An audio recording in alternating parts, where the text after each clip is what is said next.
Ecclesiasticus. The Prologue.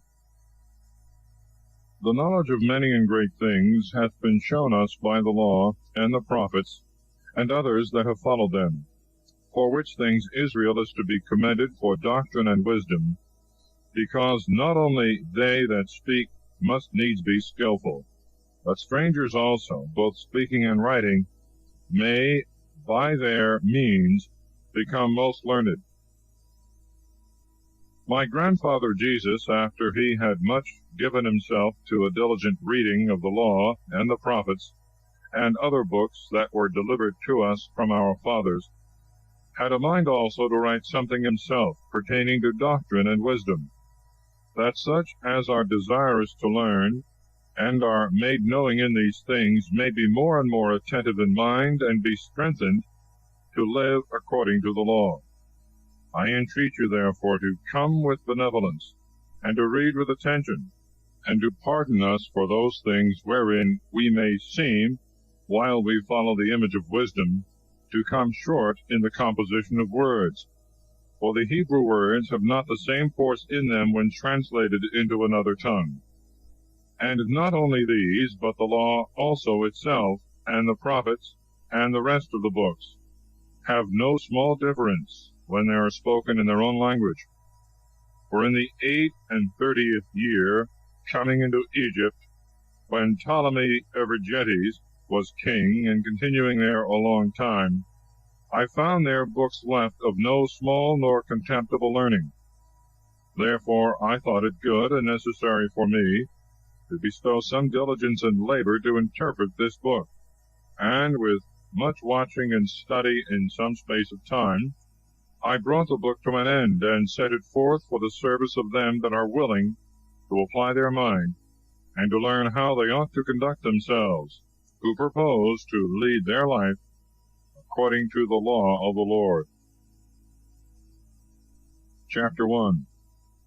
All wisdom is from God, and is given to them that fear and love God. All wisdom is from the Lord God, and hath been always with him, and is before all time. Who hath numbered the sand of the sea, and the drops of rain, in the days of the world? Who hath measured the height of heaven, and the breadth of the earth, and the depth of the abyss? Who hath searched out the wisdom of God that goeth before all things? Wisdom hath been created before all things, and the understanding of prudence from everlasting. Word of God on high is the fountain of wisdom, and her ways are everlasting commandments. To whom hath the root of wisdom been revealed? And who hath known her wise counsels? To whom hath the discipline of wisdom been revealed and made manifest? And who hath understood the multiplicity of her steps? There is one most high, Creator almighty, and a powerful King, and greatly to be feared, who sitteth upon his throne, and is the God of dominion. He created her in the Holy Ghost, and saw her, and numbered her, and measured her. And he poured her out upon all his works, and upon all flesh according to his gift, and hath given her to them that love him. The fear of the Lord is honor, and glory, and gladness, and a crown of joy. The fear of the Lord shall delight the heart, and shall give joy, and gladness, and length of days. With him that feareth the Lord it shall go well in the latter end, and in the day of his death he shall be blessed. The love of God is honorable wisdom, and they to whom she shall show herself love her by the sight and by the knowledge of her great works. The fear of the Lord is the beginning of wisdom, and was created with the faithful in the womb. It walketh with chosen women, and is known with the just and faithful. The fear of the Lord is the religiousness of knowledge. Religiousness shall keep and justify the heart. It shall give joy and gladness. It shall go well with him that feareth the Lord, and in the days of his end he shall be blessed. To fear God is the fullness of wisdom, and fullness is from the fruits thereof. She shall fill all her house with her increase, and the storehouses with her treasures. The fear of the Lord is a crown of wisdom, filling up peace and the fruit of salvation. And it hath seen and numbered her. But both are the gifts of God. Wisdom shall distribute knowledge, and understanding of prudence, and exalteth the glory of them that hold her. The root of wisdom is to fear the Lord, and the branches thereof are long-lived. In the treasures of wisdom is understanding, and religiousness of knowledge, but to sinners wisdom is an abomination. Fear of the Lord driveth out sin. For he that is without fear cannot be justified, for the wrath of his high spirits is his ruin.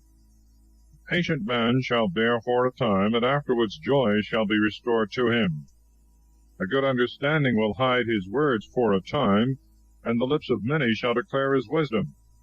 In the treasures of wisdom is the signification of discipline, for the worship of God is an abomination to a sinner. Son, if thou desire wisdom, keep justice, and God will give her to thee.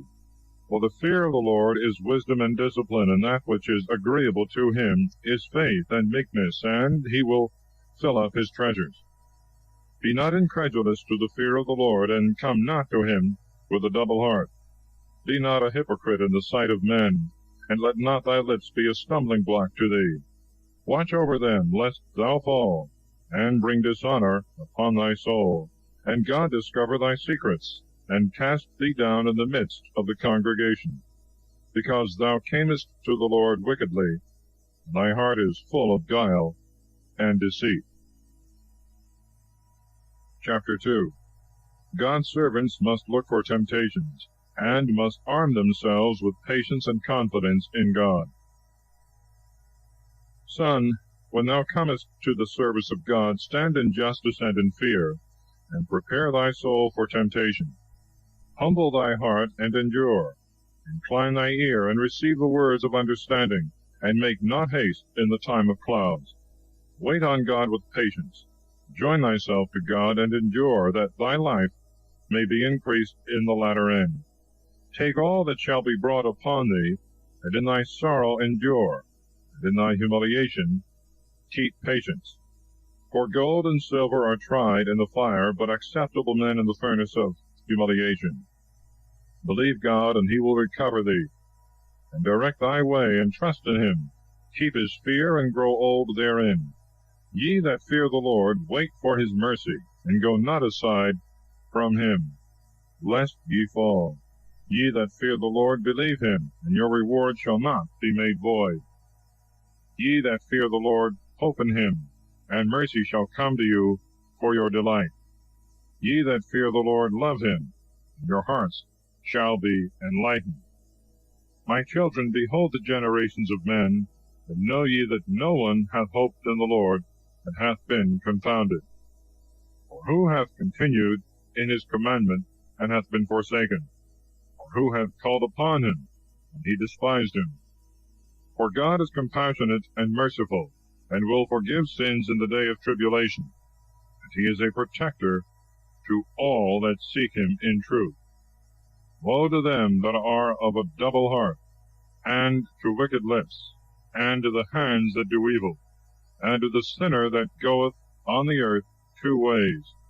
Woe to them that are faint-hearted, who believe not God, therefore they shall not be protected by him. Woe to them that have lost patience, and that have forsaken the right ways, and have gone aside into crooked ways. And what will they do when the Lord shall begin to examine? They that fear the Lord will not be incredulous to his word. They that love him will keep his way. They that fear the Lord will seek after the things that are well-pleasing to him. They that love him shall be filled with his law. They that fear the Lord will prepare their hearts. In his sight will sanctify their souls. They that fear the Lord keep his commandments, and will have patience even until his visitation, saying, If we do not penance, we shall fall into the hands of the Lord, and not into the hands of men. For according to his greatness, so also is his mercy with him. Chapter 3. Lessons concerning the honor of parents, and humility, and avoiding curiosity. The sons of wisdom are the church of the just, and their generation obedience and love. Children, hear the judgment of your father, and so do, that you may be saved. For God hath made the father honorable to the children, and seeking the judgment of the mothers hath confirmed it upon the children. He that loveth God shall obtain pardon for his sins by prayer, and shall refrain himself from them, and shall be heard in the prayer of days. And he that honoureth his mother is as one that layeth up a treasure. He that honoureth his father shall have joy in his own children, and in the day of his prayer he shall be heard. He that honoureth his father shall enjoy a long life, and he that obeyeth the father shall be a comfort to his mother. He that feareth the Lord honoureth his parents, and will serve them as his masters that brought him into the world. Honour thy father in work and word and all patience, that a blessing may come upon thee from him, his blessing may remain in the latter end. The father's blessing establisheth the houses of the children. The mother's curse rooteth up the foundation. Glory not in the dishonour of thy father, for his shame is no glory to thee.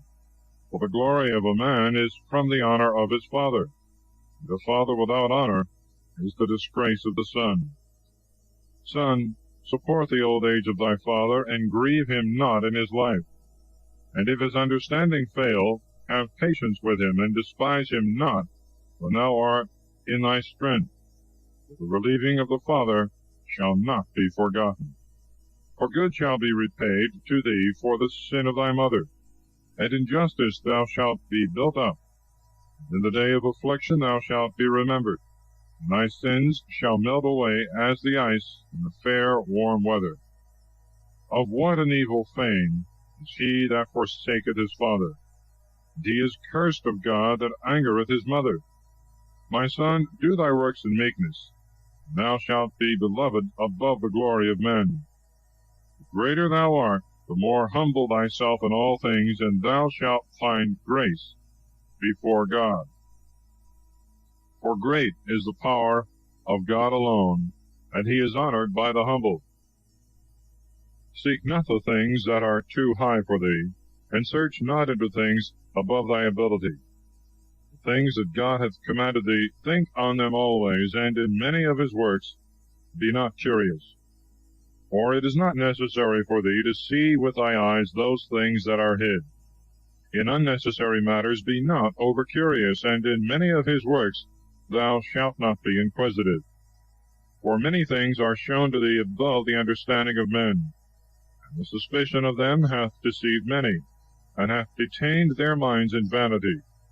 A hard heart shall fear evil at the last, and he that loveth danger shall perish in it. A heart that goeth two ways shall not have success, and the perverse of heart shall be scandalized therein. A wicked heart shall be laden with sorrows, and the sinner will add sin to sin. The congregation of the proud shall not be healed, for the plant of wickedness shall take root in them, and it shall not be perceived. The heart of the wise is understood in wisdom, and a good ear will hear wisdom with all desire.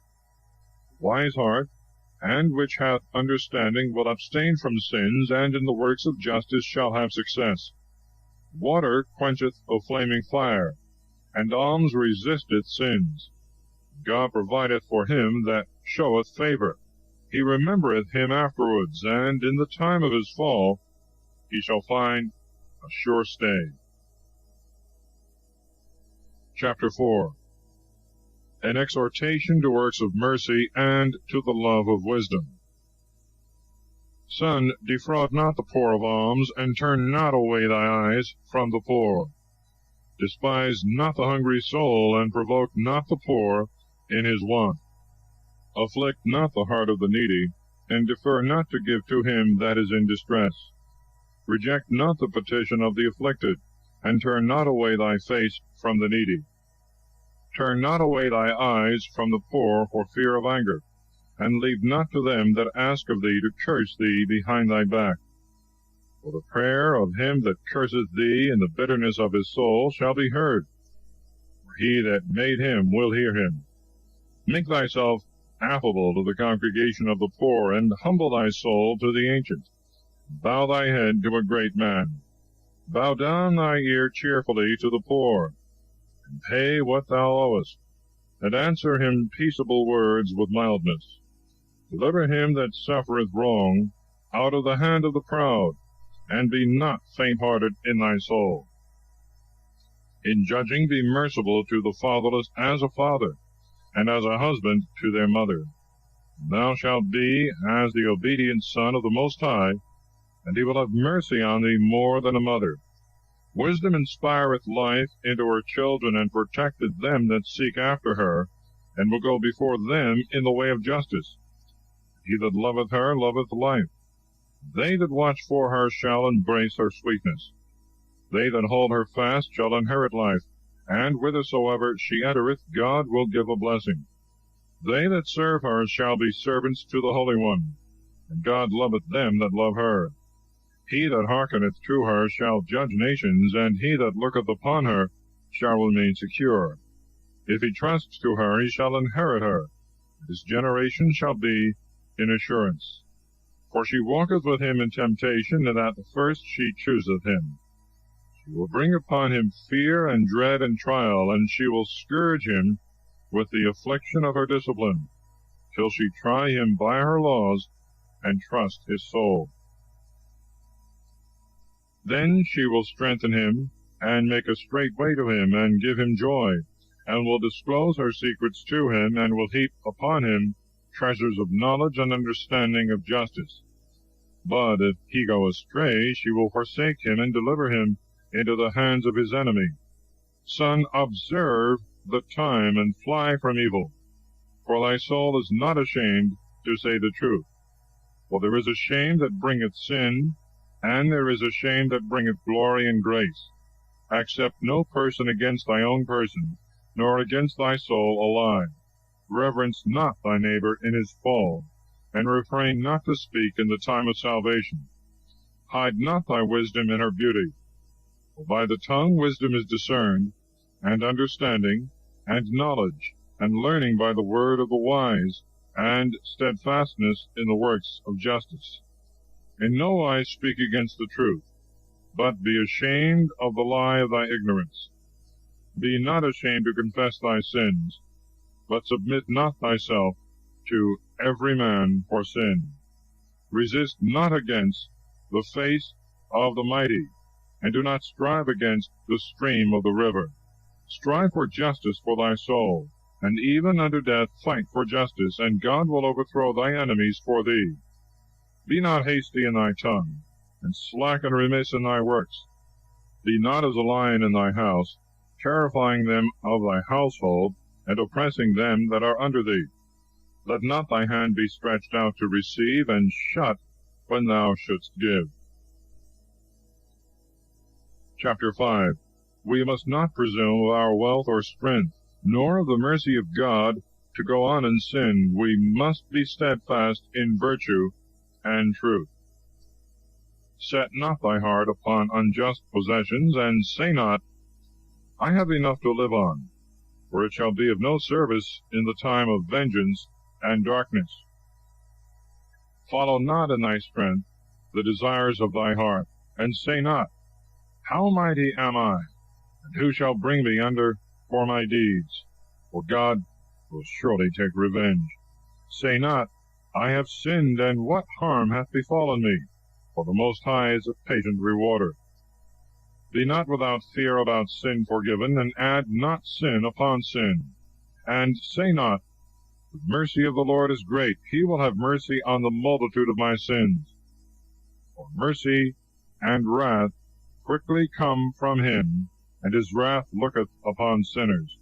Delay not to be converted to the Lord, and defer it not from day to day, for his wrath shall come on a sudden, and in the time of vengeance he will destroy thee. Be not anxious for goods unjustly gotten, for they shall not profit thee in the day of calamity and revenge. Winnow not with every wind, and go not into every way, for so is every sinner proved by a double tongue. Be steadfast in the way of the Lord, and in the truth of thy judgment, and in knowledge, and let the word of peace and justice keep with thee. Be meek to hear the word, that thou mayest understand, and return a true answer with wisdom. Thou have understanding, answer thy neighbor. But if not, let thy hand be upon thy mouth, lest thou be surprised in an unskilful word, and be confounded. Honor and glory is in the word of the wise, but the tongue of the fool is his ruin. Be not called a whisperer, and be not taken in thy tongue and confounded. For confusion and repentance is upon a thief, and an evil mark of disgrace upon the double tongue, but to the whisperer hatred and enmity and reproach. Justify alike the small and the great. Chapter 6. Of true and false friends, and of the fruits of wisdom. Instead of a friend, become not an enemy to thy neighbor, for an evil man shall inherit reproach and shame. So shall every sinner that is envious and double-tongued. Extol not thyself in the thoughts of thy soul like a bull, lest thy strength be quashed by folly, and it eat up thy leaves, and destroy thy fruit, and thou be left as a dry tree in the wilderness. For a wicked soul shall destroy him that hath it, and maketh him to be a joy to his enemies, and shall lead him into the lot of the wicked. A sweet word multiplieth friends, and appeaseth enemies, and a gracious tongue in a good man aboundeth. Be in peace with many, but let one of 1,000 be thy counselor. If thou wouldst get a friend, try him before thou takest him, and do not credit him easily. For there is a friend for his own occasion, and he will not abide in the day of thy trouble. And there is a friend that turneth to enmity, and there is a friend that will disclose hatred and strife and reproaches. And there is a friend, a companion at the table, and he will not abide in the day of distress. A friend, if he continue steadfast, shall be to thee as thyself, and shall act with confidence among them of thy household. If he humble himself before thee, and hide himself from thy face, thou shalt have unanimous friendship for good. Separate thyself from thy enemies, and take heed of thy friends. A faithful friend is a strong defense, and he that hath found him hath found a treasure. Nothing can be compared to a faithful friend, and no weight of gold and silver is able to countervail the goodness of his fidelity. A faithful friend is the medicine of life and immortality. They that fear the Lord shall find him. He that feareth God shall likewise have good friendship, because according to him shall his friend be. My son, from thy youth up receive instruction, and even to thy gray hairs thou shalt find wisdom. Come to her as one that ploweth, and soweth, and wait for her good fruits. For in working about her thou shalt labor a little, and shalt quickly eat of her fruits. How very unpleasant is wisdom to the unlearned, and the unwise will not continue with her. She shall be to them as a mighty stone of trial, and they will cast her from them before it be long. For the wisdom of doctrine is according to her name, and she is not manifest unto many. But with them to whom she is known, she continueth even to the sight of God. Give ear, my son, and take wise counsel, and cast not away my advice. Put thy feet into her fetters, and thy neck into her chains. Bow down thy shoulder, and bear her, and be not grieved with her bands. Come to her with all thy mind, and keep her ways with all thy power. Search for her, and she shall be made known to thee. When thou hast gotten her, let her not go. For in the latter end thou shalt find rest in her, and she shall be turned to thy joy. Then shall her fetters be a strong defense for thee, and a firm foundation, and her chain a robe of glory. For in her is the beauty of life, and her bands are a healthful binding. Thou shalt put her on as a robe of glory. Thou shalt set her upon thee as a crown of joy. My son, if thou wilt attend to me, thou shalt learn, and if thou wilt apply thy mind, thou shalt be wise. If thou wilt incline thy ear, thou shalt receive instruction, and if thou love to hear, thou shalt be wise. Stand in the multitude of ancients that are wise, and join thyself from thy heart to their wisdom. Thou mayest hear every discourse of God, and the sayings of praise may not escape thee. And if thou see a man of understanding, go to him early in the morning, and let thy foot wear the steps of his doors. Let thy thoughts be upon the precepts of God, and meditate continually on his commandments. He will give thee a heart, and the desire of wisdom shall be given to thee. Chapter 7. Religious and Moral Duties. Do no evils, and no evil shall lay hold of thee. Depart from the unjust, and evils shall depart from thee. My son, sow not evils in the furrows of injustice, and thou shalt not reap them sevenfold. Seek not of the Lord a preeminence, nor of the king the seat of honor. Justify not thyself before God, for he knoweth the heart, and desire not to appear wise before the king. Seek not to be made a judge, unless thou have strength enough to extirpate iniquities, lest thou fear person of the powerful, and lay a stumbling block for thy integrity. Offend not against the multitude of a city, neither cast thyself in upon the people, nor bind sin to sin, for even in one thou shalt not be unpunished. Be not faint-hearted in thy mind. Neglect not to pray and to give alms. Say not, God will have respect to the multitude of thy gifts. When I offer to the Most High God, he will accept my offerings. Laugh no man to scorn in the bitterness of his soul, for there is one that humbleth and exalteth, God who seeth all. Devise not a lie against thy brother, neither do the like against thy friend. Be not willing to make any manner of lie, for the custom thereof is not good. Be not full of words in a multitude of ancients, and repeat not the word in thy prayer. Hate not laborious works, nor husbandry ordained by the Most High. Number not thyself among the multitude of the disorderly. Remember wrath, for it will not tarry long. Humble thy spirit very much, for the vengeance on the flesh of the ungodly is fire and worms. Do not transgress against thy friend deferring money, nor despise thy dear brother for the sake of gold. Depart not from a wise and good wife. Thou hast gotten in the fear of the Lord, for the grace of her modesty is above gold. Hurt not the servant that worketh faithfully, nor the hired man that giveth thee his life. Let a wise servant be dear to thee as thy own soul. Defraud him not of liberty, nor leave him needy. Hast thou cattle? Have an eye to them, and if they be for thy profit, keep them with thee. Hast thou children? Instruct them, and bow down their neck from their childhood. Hast thou daughters? Have a care of their body, and show not thy countenance yea towards them.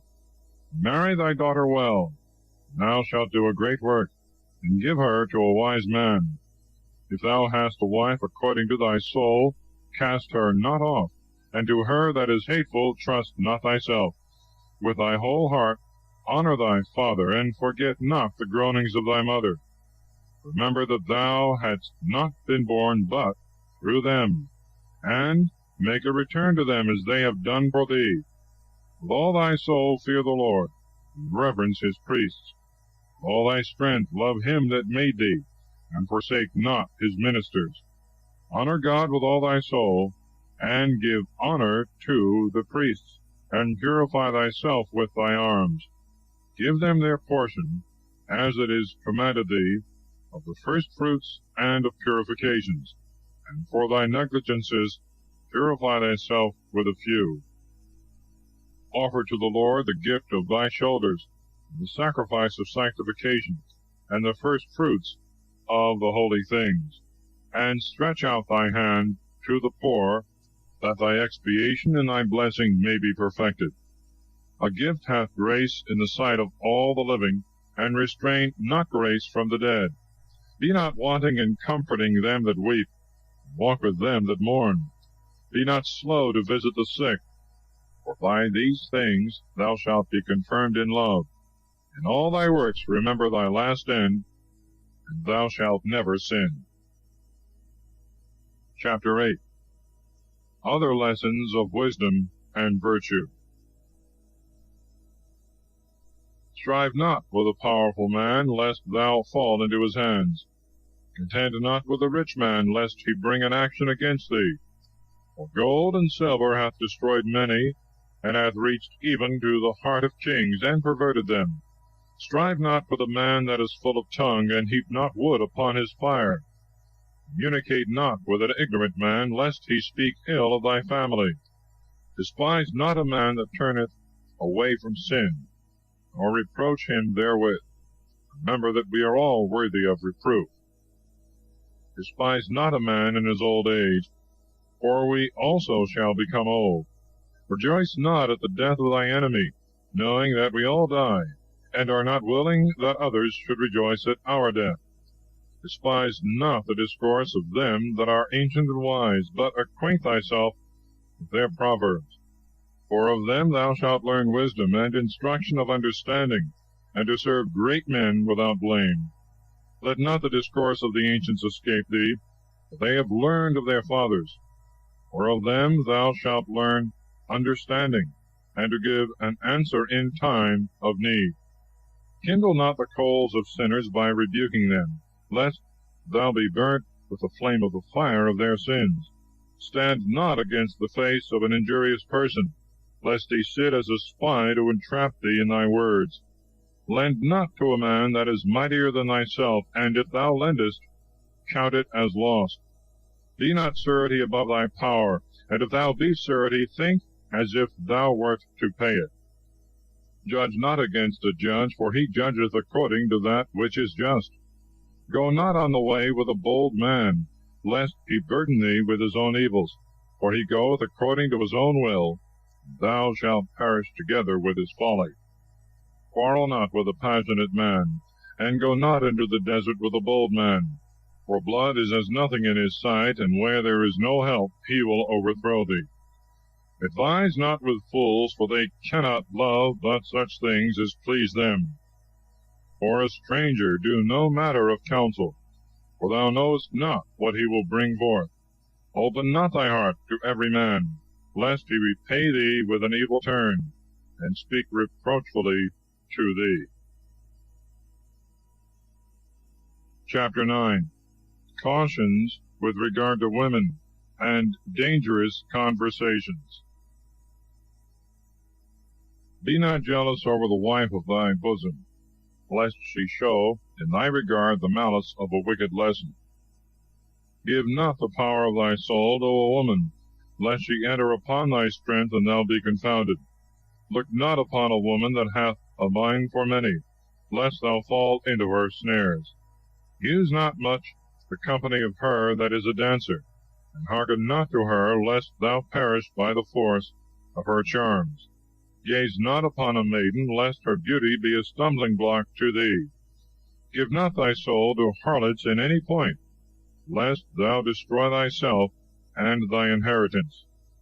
Look not round about thee in the ways of the city, nor wander up and down in the streets thereof. Turn away thy face from a woman dressed up, and gaze not about upon another's beauty. Many have perished by the beauty of a woman, and hereby lust is enkindled as a fire. Every woman that is a harlot shall be trodden upon as dung in the way. Many, by admiring the beauty of another man's wife, have become reprobate, for her conversation burneth as fire.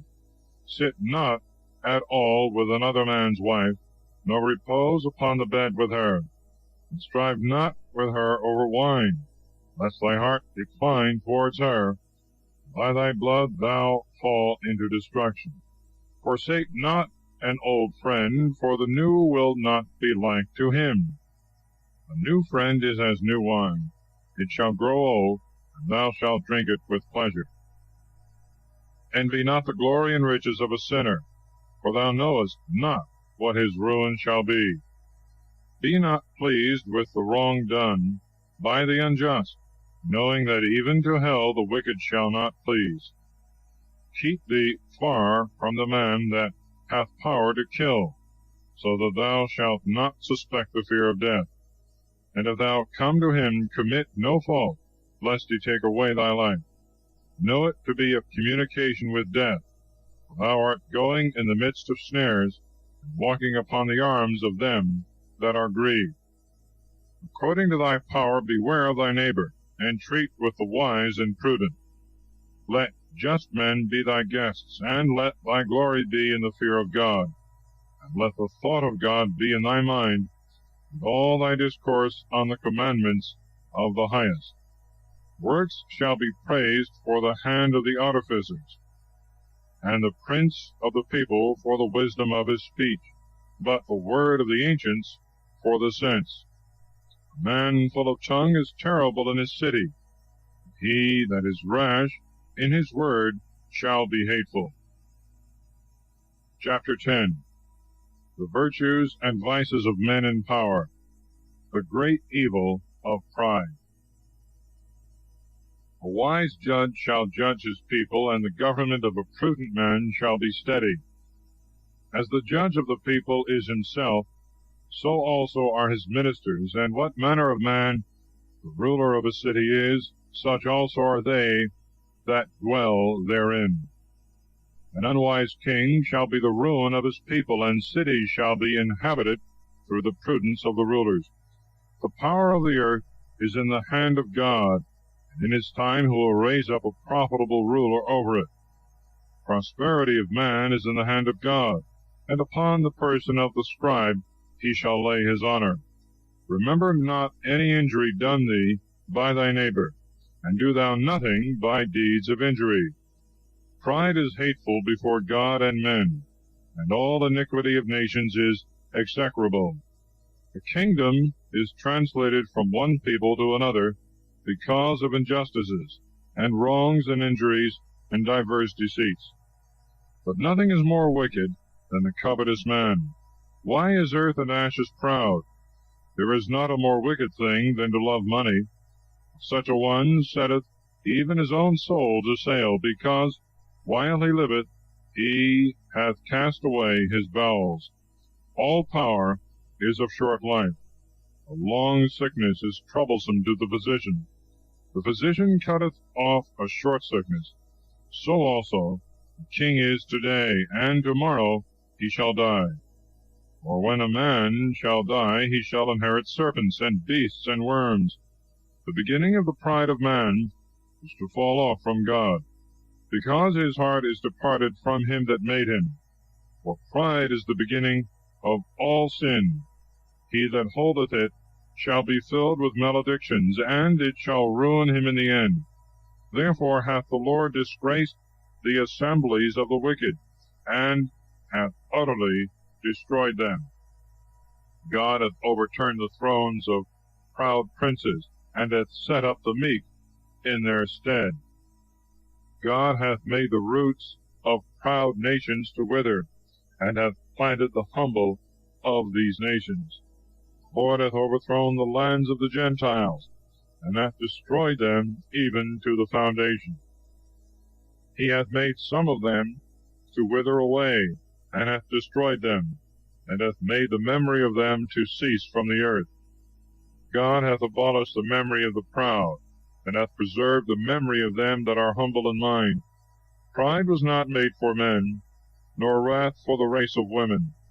That seed of men shall be honored, which feareth God, but that seed shall be dishonored, which transgresseth the commandments of the Lord. In the midst of brethren their chief is honorable. So shall they that fear the Lord be in his eyes. Fear of God is the glory of the rich, and of the honorable, and of the poor. Despise not a just man that is poor, and do not magnify a sinful man that is rich. The great man, and the judge, and the mighty is an honor, and there is none greater than he that feareth God.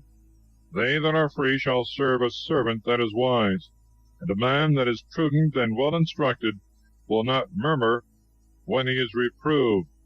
He that is ignorant shall not be dishonored. Extol not thyself in doing thy work, and linger not in the time of distress. Better is he that laboureth, and aboundeth in all things, than he that boasteth himself and wanteth bread. My son, keep thy soul in meekness, and give it honour according to its desert. Who will justify him that sinneth against his own soul? Who will honour him that dishonoureth his own soul? Poor man is glorified by his discipline and fear, and there is a man that is honoured for his wealth. But he that is glorified in poverty, how much more in wealth? And he that is glorified in wealth, let him fear poverty. Chapter 11. Lessons of humility and moderation in all things. The wisdom of the humble shall exalt his head, and shall make him sit in the midst of great men. Praise not a man for his beauty, neither despise a man for his look. The bee is small among flying things, but her fruit hath the chiefest sweetness. Glory not in apparel at any time, and be not exalted in the day of thy honour. For the works of the highest only are wonderful, and his works are glorious and secret and hidden. Many tyrants have sat on the throne, and he whom no man would think on hath worn the crown. Many mighty men have been greatly brought down, and the glorious have been delivered into the hand of others. Before thou inquire, blame no man, and when thou hast inquired, reprove justly. Before thou hear, answer not a word, and interrupt not others in the midst of their discourse. Strive not in a matter which doth not concern thee, and sit not in judgment with sinners. My son, meddle not with many matters, and if thou be rich, thou shalt not be free from sin, or if thou pursue after, thou shalt not overtake, and if thou run before, thou shalt not escape. There is an ungodly man that laboureth, and maketh haste, is in sorrow, and is so much the more in want. Again there is an inactive man that wanteth help, is very weak in ability, and full of poverty. If the eye of God hath looked upon him for good, and hath lifted him up from his low estate, and hath exalted his head, many have wondered at him, and have glorified God. Good things and evil, life and death, poverty and riches, are from God. Wisdom and discipline, and the knowledge of the law, are with God. Love and the ways of good things are with him. Error and darkness are created with sinners. They that glory in evil things grow old in evil. The gift of God abideth with the just, and his advancement shall have success forever. There is one that is enriched by living sparingly. This is the portion of his reward. In that he saith, I have found me rest, and now I will eat of my goods alone. And he knoweth not what time shall pass, and that death approacheth, and that he must leave all to others, and shall die. Be steadfast in thy covenant, and be conversant therein, and grow old in the work of thy commandments. Abide not in the works of sinners, but trust in God, and stay in thy place. For it is easy in the eyes of God on a sudden to make the poor man rich. The blessing of God maketh haste to reward the just, and in a swift hour his blessing beareth fruit. Say not, What need I, and what good shall I have by this? Say not, I am sufficient for myself, and what shall I be made worse by this? In the day of good things be not unmindful of evils, and in the day of evils be not unmindful of good things. For it is easy before God in the day of death to reward every one according to his ways. The affliction of an hour maketh one forget great delights, and the end of a man is the disclosing of his works. Praise not any man before death, for a man is known by his children. Bring not every man into thy house, for many are the snares of the deceitful. For as corrupted bowels send forth stinking breath, and as the partridge is brought into the cage, And as the roe into the snare, so also is the heart of the proud, and as a spy that looketh on the fall of his neighbor. For he lieth in wait, and turneth good into evil, and on the elect he will lay a blot. Of one spark cometh a great fire, and of one deceitful man much blood, and the sinful man lieth in wait for blood. Take heed to thyself of a mischievous man, for he worketh evils, lest he bring upon thee reproach forever. Receive a stranger in, and he shall overthrow thee with a whirlwind, and shall turn thee out of thy own. Chapter 12. We are to be liberal to the just, and not to trust the wicked. If thou do good, know to whom thou dost it, and there shall be much thanks for thy good deeds. Do good to the just, and thou shalt find great recompense, and if not of him, assuredly of the Lord. For there is no good for him that is always occupied in evil, and that giveth no alms. For the highest hateth sinners, and hath mercy on the penitent. Give to the merciful, and uphold not the sinner. God will repay vengeance to the ungodly and to sinners, and keep them against the day of vengeance. Give to the good, and receive not a sinner. Do good to the humble, and give not to the ungodly. Hold back thy bread, and give it not to him, lest thereby he overmaster thee. Thou shalt receive twice as much evil for all the good thou shalt have done to him. For the highest also hateth sinners, and will repay vengeance to the ungodly. A friend shall not be known in prosperity, and an enemy shall not be hidden in adversity. In the prosperity of a man his enemies are grieved, and a friend is known in his adversity. Never trust thy enemy, for as a brass pot his wickedness rusteth. Though he humble himself and go crouching, yet take good heed and beware of him. Set him not by thee, neither let him sit on thy right hand, lest he turn into thy place, and seek to take thy seat. And at the last thou acknowledge my words, and be pricked with my sayings. Who will pity an enchanter struck by a serpent, or any that come near wild beasts? So is it him that keepeth company with a wicked man, and is involved in his sins. For an hour he will abide with thee, but if thou begin to decline, he will not endure it.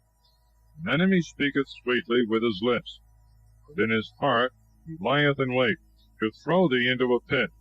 An enemy weepeth with his eyes, but if he find an opportunity, he will not be satisfied with blood. And if evils come upon thee, thou shalt find him there first. An enemy hath tears in his eyes, while he pretendeth to help thee, will undermine thy feet. He will shake his head, and clap his hands, and whisper much, and change his countenance. Chapter 13. Cautions in the choice of company. He that toucheth pitch shall be defiled with it. He that hath fellowship with the proud shall put on pride. He shall take a burden upon him that hath fellowship with one more honorable than himself, and have no fellowship with one that is richer than thyself. What agreement shall the earthen pot have with the kettle? For if they knock one against the other, it shall be broken. The rich man hath done wrong, and yet he will fume. But the poor is wronged, and must hold his peace. If thou give, he will make use of thee, and if thou have nothing, he will forsake thee. If thou have anything, he will live with thee, and will make thee bear, and he will not be sorry for thee. If he have need of thee, he will deceive thee, and smiling upon thee will put thee in hope. He will speak thee fair, and will say, What wottest thou? And he will shame thee by his meats, till he have drawn thee dry twice or thrice, and at last he will laugh at thee. And afterward, when he seeth thee, he will forsake thee, and shake his head at thee. Humble thyself to God, and wait for his hand. Beware that thou be not deceived into folly, and be humbled. Be not lowly in thy wisdom, lest Being humbled, thou be deceived into folly. Thou be invited by one that is mightier, withdraw thyself, for so he will invite thee the more. Be not troublesome to him, lest thou be put back, and keep not far from him, lest thou be forgotten. Affect not to speak with him as an equal. Believe not his many words, for by much talk he will sift thee, and smiling will examine thee concerning thy secrets. His cruel mind will lay up thy words, and he will not spare to do thee hurt, and to cast thee into prison. Take heed to thyself, and attend diligently to what thou hearest, or thou walkest in danger of thy ruin. Thou hearest those things, see as it were in sleep, and thou shalt awake. Love God all thy life, and call upon him for thy salvation. Every beast loveth its like, so also every man him that is nearest to himself. All flesh shall consort with the like to itself, and every man shall associate himself to his like. The wolf shall at any time have fellowship with the lamb, so the sinner with the just. What fellowship hath a holy man with a dog? Or what part hath the rich with the poor? Wild ass is the lion's prey in the desert, so also the poor are devoured by the rich. And as humility is an abomination to the proud, so also the rich man abhorreth the poor. When the rich man is shaken, he is kept up by his friends. When a poor man is fallen down, he is thrust away, even by his acquaintance. When a rich man hath been deceived, he hath many helpers. He hath spoken proud things, and they have justified him. Poor man was deceived, and he is rebuked also. He hath spoken wisely, and could have no place. Rich man spoke, and all held their peace. What he said they extol, even to the clouds. Poor man spoke, and they say, Who is this? And if he stumble, they will overthrow him. Riches are good to him that hath no sin in his conscience, and poverty is very wicked in the mouth of the ungodly. The heart of a man changeth his countenance, either for good or for evil. The token of a good heart and a good countenance thou shalt hardly find, and with labor. Chapter 14. The evil of avarice. Works of mercy are recommended, and the love of wisdom.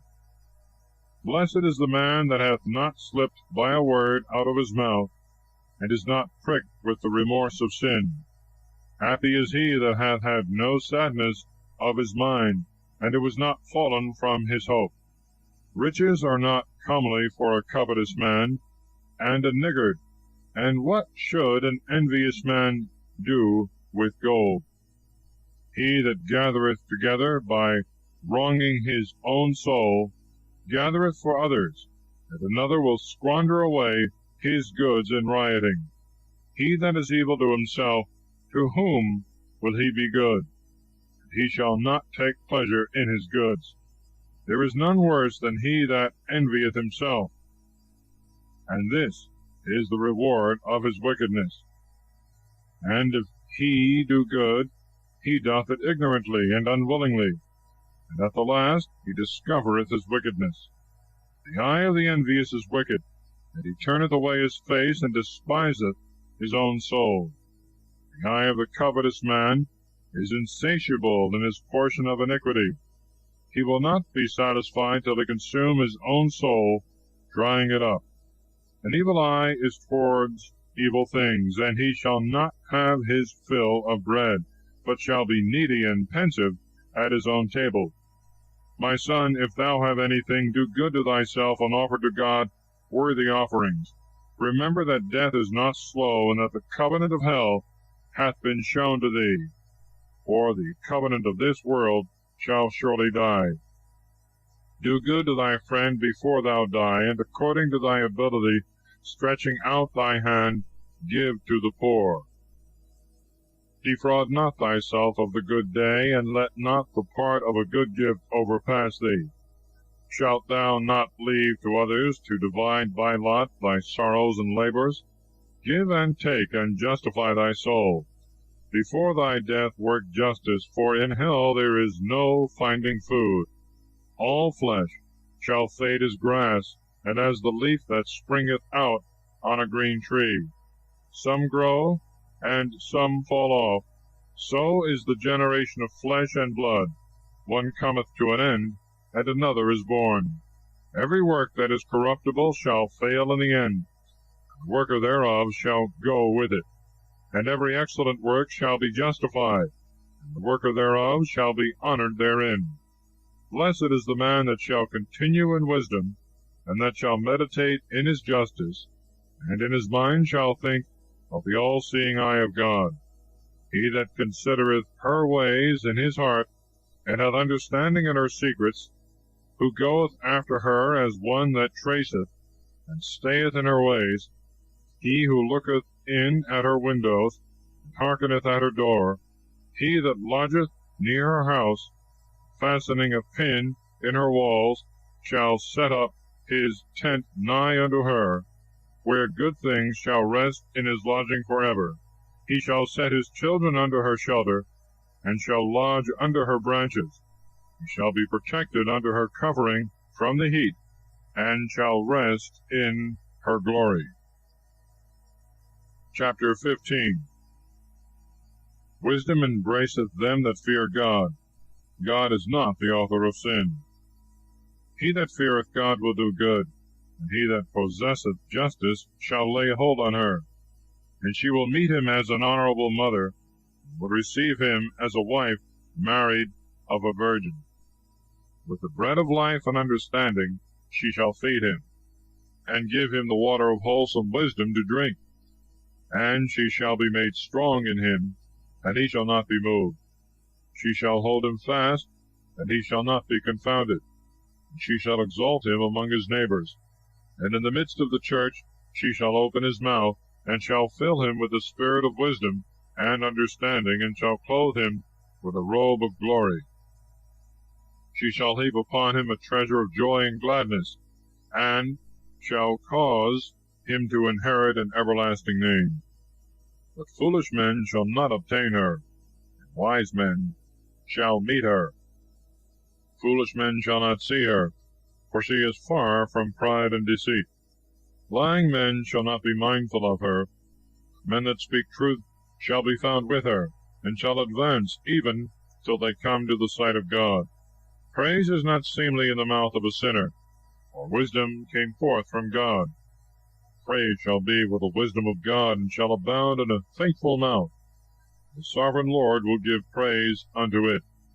Say not, it is through God that she is not with me. For do not thou the things that he hateth. Say not, he hath caused me to err, for he hath no need of wicked men. The Lord hateth all abomination of error. They that fear him shall not love it. God made man from the beginning, and left him in the hand of his own counsel.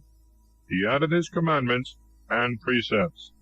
If thou wilt keep the commandments, and perform acceptable fidelity forever, they shall preserve thee. He hath set water and fire before thee. Stretch forth thy hand to which thou wilt. Before man is life and death, good and evil. That which he shall choose shall be given him. For the wisdom of God is great, and he is strong in power, seeing all men without ceasing. The eyes of the Lord are towards them that fear him, and he knoweth all the work of man. He hath commanded no man to do wickedly, and he hath given no man license to sin. For he desireth not a multitude of faithless and unprofitable children. Chapter 16. It is better to have none than many wicked children. Of the justice and mercy of God, his ways are unsearchable. Rejoice not in ungodly children, if they be multiplied, neither be delighted in them, if the fear of God be not with them. Trust not to their life, and respect not their labors. For better is one that feareth God, than 1,000 ungodly children. It is better to die without children than to leave ungodly children. By one that is wise a country shall be inhabited. The tribe of the ungodly shall become desolate. Many such things hath my eyes seen, and greater things than those my ear hath heard. In the congregation of sinners a fire shall be kindled, and in an unbelieving nation wrath shall flame out. The ancient giants did not obtain pardon for their sins, who were destroyed trusting to their own strength. And he spared not the place where Lot sojourned, but abhorred them for the pride of their word. He had not pity on them, destroying the whole nation that extolled themselves in their sins. So did he with the 600,000 footmen, who were gathered together in the hardness of their heart. If one had been stiff-necked, it is a wonder if he had escaped unpunished. For mercy and wrath are with him. He is mighty to forgive, pour out indignation. According as his mercy is, so his correction judgeth a man according to his works. The sinner shall not escape in his repines. The patience of him that showeth mercy shall not be put off. All mercy shall make a place for every man according to the merit of his works, and according to the wisdom of his sojournment. Say not, I shall be hidden from God, and who shall remember me from on high? In such a multitude I shall not be known. For what is my soul in such an immense creation? Behold the heaven and the heavens of heavens, deep and all the earth, and the things that are in them, shall be moved in thy sight. Mountains also, and the hills, and the foundations of the earth, God shall look upon them, they shall be shaken with trembling. And in all these things the heart is senseless, and every heart is understood by him. And his ways who shall understand? And the storm which no eye of man shall see. For many of his works are hidden. The works of his justice who shall declare? Or who shall endure? For the testament is far from some, and the examination of all is in the end. He that wanteth understanding thinketh vain things, and the foolish and erring man thinketh foolish things. Hearken to me, my son, and learn the discipline of understanding, and attend my words in thy heart.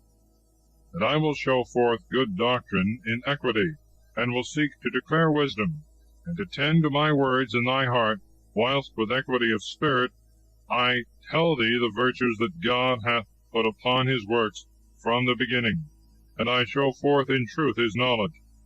Works of God are done in judgment from the beginning, and from the making of them he distinguished their parts and their beginnings in their generations.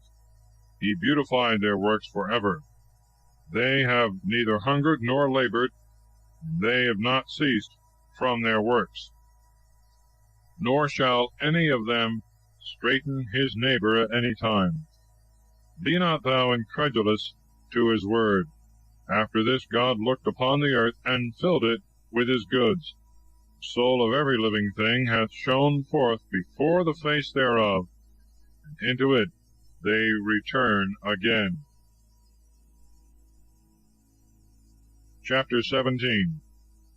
Creation in favor of God to man, and exhortation to turn to God. God created man of the earth, and made him after his own image. He turned him into it again, clothed him with strength according to himself. He gave him the number of his days and time, and gave him power over all things that are upon the earth. He put the fear of him upon all flesh, and he had dominion over beasts and fowls. He created of him a helpmate like to himself. He gave them counsel, and a tongue, and eyes, and ears, and a heart to devise, and he filled them with the knowledge of understanding. He created in them the science of the Spirit. He filled their heart with wisdom, and showed them both good and evil. He set his eye upon their hearts, to show them the greatness of his works. They might praise the name which he hath sanctified, and glory in his wondrous acts. They might declare the glorious things of his works. Moreover, he gave them instructions, and the law of life for an inheritance.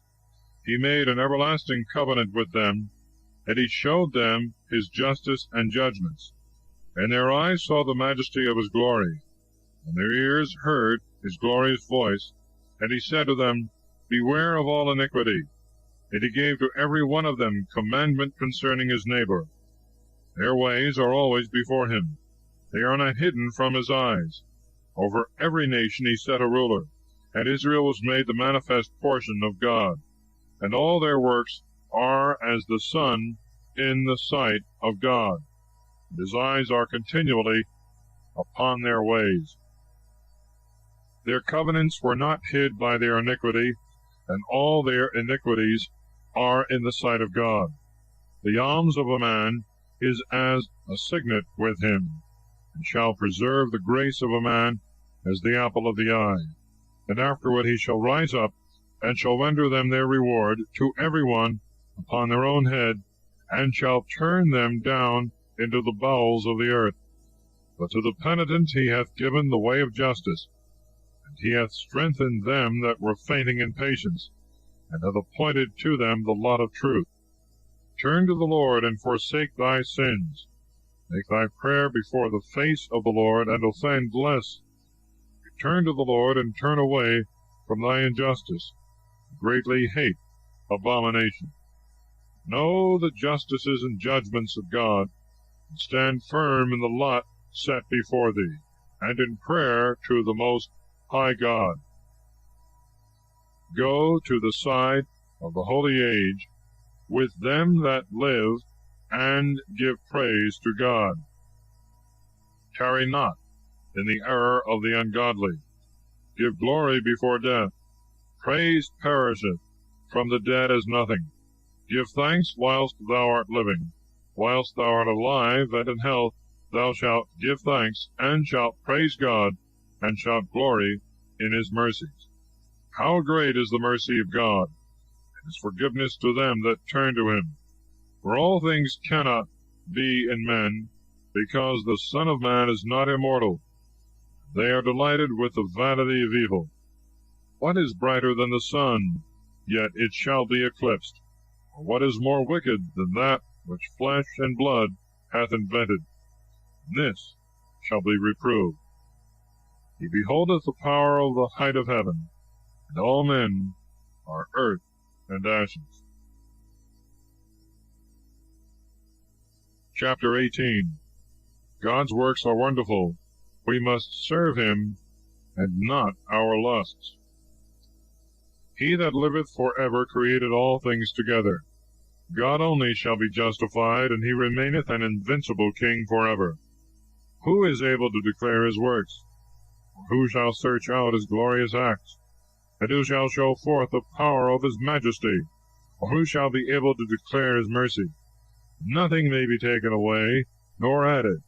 Neither is it possible to find out the glorious works of God. When a man hath done, then shall he begin. And when he leaveth off, he shall be at a loss. What is man, and what is his grace? And what is his good, or what is his evil? The number of the days of men at the most are 100 years. As a drop of water of the sea are they esteemed. As a pebble of the sand, so are a few years compared to eternity. Therefore God is patient in them, and poureth forth his mercy upon them. He hath seen the presumption of their heart, that it is wicked, and hath known their end, that it is evil. Therefore hath he filled up his mercy in their favor, and hath shown them the way of justice. The compassion of God is toward his neighbor, but the mercy of God is upon all flesh. He hath mercy, and teacheth, and correcteth, as a shepherd doth his flock. He hath mercy on him that receiveth the discipline of mercy, and that maketh haste in his judgments. My son, in thy good deeds make no complaint, and when thou givest anything, add not grief by an evil word. Shall not the dew assuage the heat? So also the good word is better than the gift. Lo, is not a word better than a gift? But both are with a justified man. The fool will upbraid bitterly, and the gift of one ill taught consumeth the eyes. Before judgment prepare thee justice, and learn before thou speak. Before sickness take a medicine, and before judgment examine thyself, and thou shalt find mercy in the sight of God. Humble thyself before thou art sick, and in the time of sickness show thy conversation. Let nothing hinder thee from praying always, and be not afraid to be justified even to death. The reward of God continueth forever. Before prayer prepare thy soul, and be not as a man that tempteth God. Remember the wrath that shall be at the last day, at the time of repaying, when he shall turn away his face.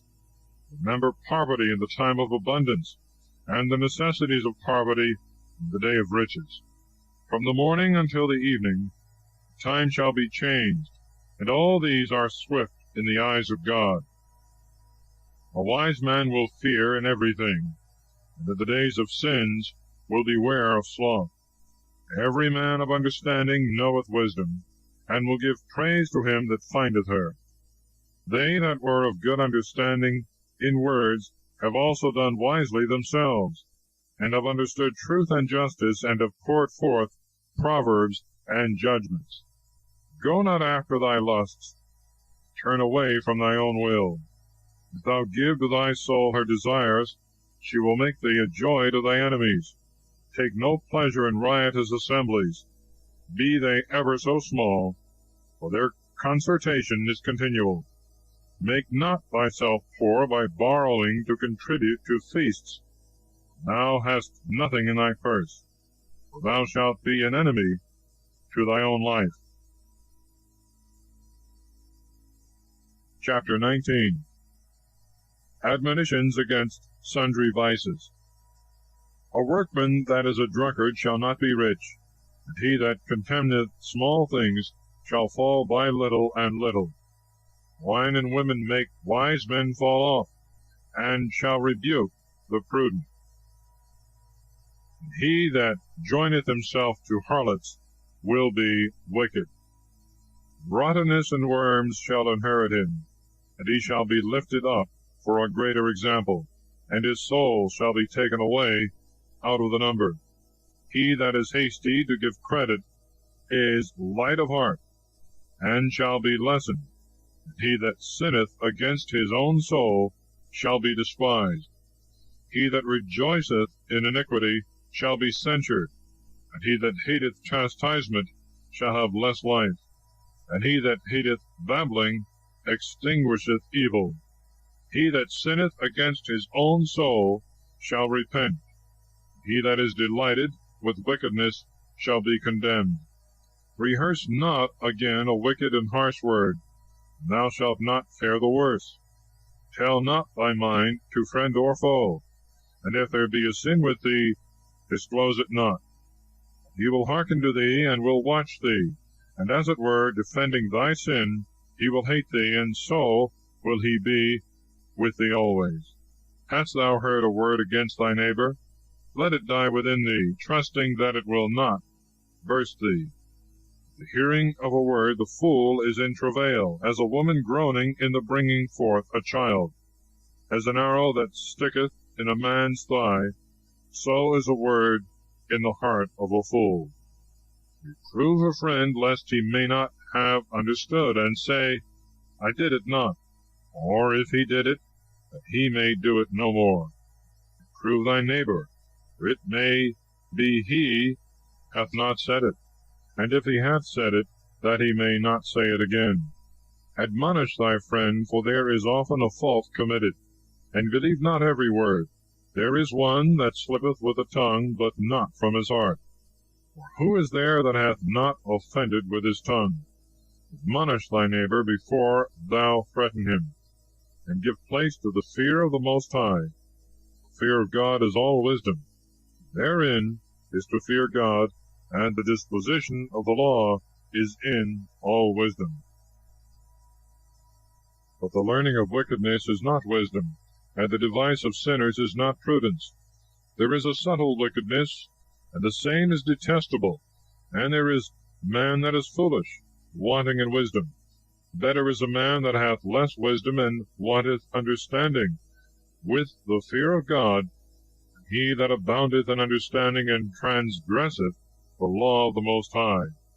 There is an exquisite subtlety, and the same is unjust. There is one that uttereth an exact word, telling the truth. There is one that humbleth himself wickedly, and his interior is full of deceit. And there is one that submitteth himself exceedingly with a great lowliness. And there is one that casteth down his countenance, and maketh as if he did not see that which is unknown. If he be hindered from sinning for want of power, if he shall find opportunity to do evil, he will do it. A man is known by his look, and a wise man, when thou meetest him, is known by his countenance. The attire of the body, and the laughter of the teeth, and the gait of the man show what he is.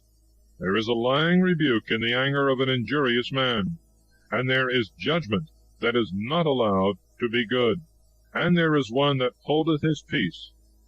He is wise. Chapter 20. Rules with regard to correction, discretion, and avoiding lies. How much better is it to reprove than to be angry, and not to hinder him that confesseth in prayer? The lust of an eunuch shall deflower a young maiden. So is he that by violence executeth unjust judgment. How good is it, when thou art reproved, to show repentance, for so thou shalt escape wilful sin. There is one that holdeth his peace, that is found wise, and there is another that is hateful, that is bold in speech. There is one that holdeth his peace, because he knoweth not what to say, and there is another that holdeth his peace, knowing the proper time.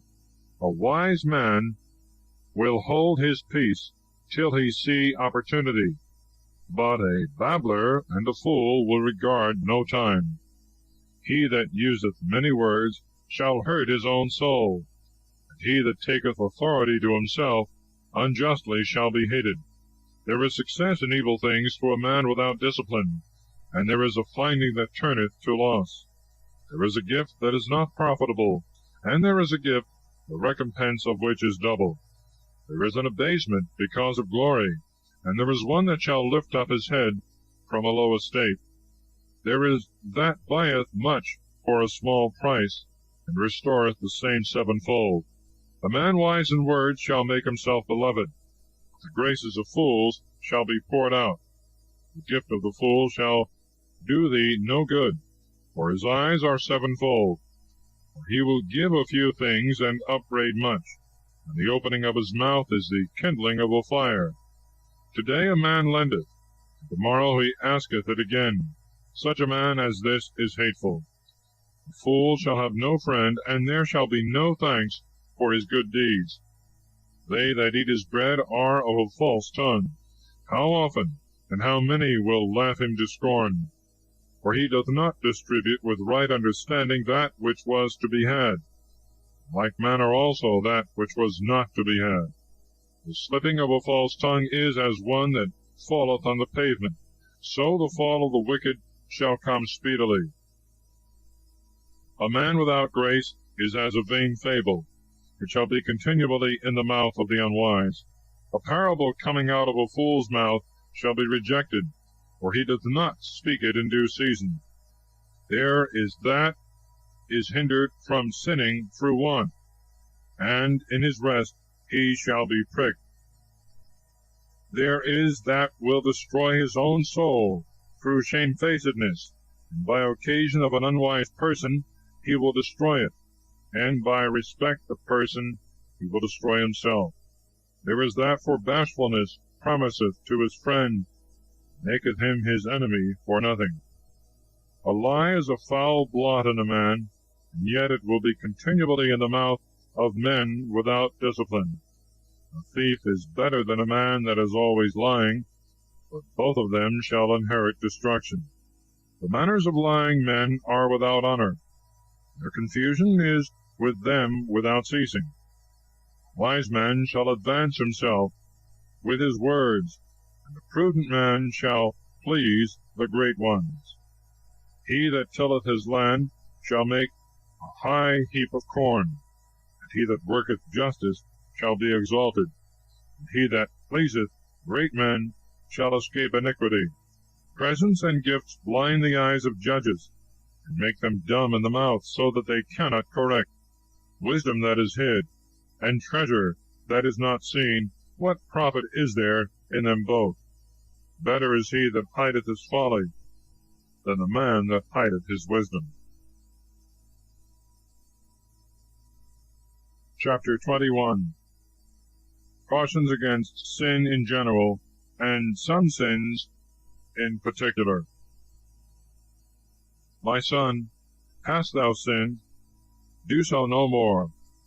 For thy former sins also pray that they may be forgiven thee. Flee from sins as from the face of a serpent, for if thou comest near them, they will take hold of thee. Teeth thereof are the teeth of a lion, killing the souls of men. All iniquity is like a two-edged sword. There is no remedy for the wound thereof. Injuries and wrongs will waste riches. The house that is very rich shall be brought to nothing by pride. So the substance of the proud shall be rooted out. Prayer out of the mouth of the poor shall reach the ears of God, and judgment shall come for him speedily. He that hateth to be reproved walketh in the trace of a sinner, and he that feareth God will turn to his own heart. He that is mighty by a bold tongue is known afar off, but a wise man knoweth to slip by him. He that buildeth his house at other men's charges is as he that gathereth himself stones to build in the winter. The congregation of sinners is like tow heaped together, and the end of them is a flame of fire. The way of sinners is made plain with stones, and in their end is hell, and darkness, and pains. He that keepeth justice shall get the understanding thereof. Perfection of the fear of God is wisdom and understanding. He that is not wise in good will not be taught. But there is a wisdom that aboundeth in evil, and there is no understanding where there is bitterness. Knowledge of a wise man shall abound like a flood. His counsel continueth like a fountain of life. The heart of a fool is like a broken vessel, and no wisdom at all shall it hold. A man of sense will praise every wise word he shall hear, and will apply it to himself.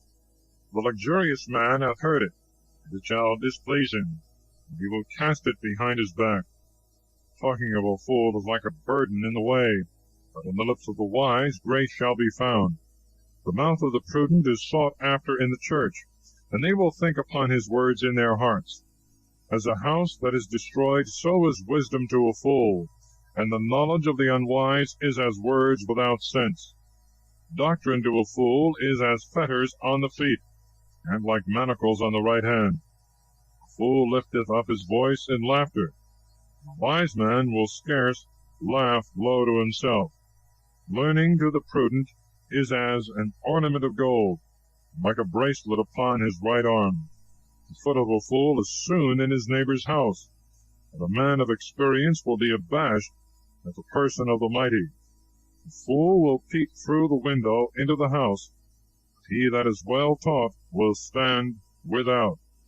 It is the folly of a man to hearken at the door. A wise man will be grieved with the disgrace. The lips of the unwise will be telling foolish things, but the words of the wise shall be weighed in a balance. The heart of fools is in their mouth, and the mouth of wise men is in their heart.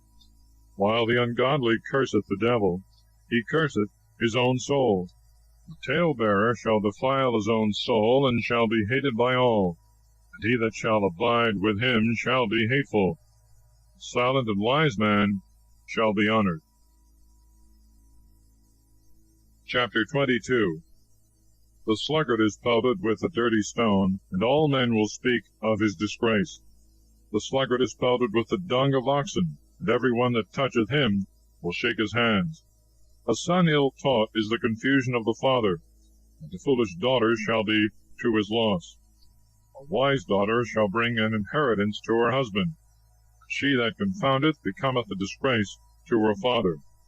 She that is bold shameth both her father and husband, and will not be inferior to the ungodly, and shall be disgraced by them both.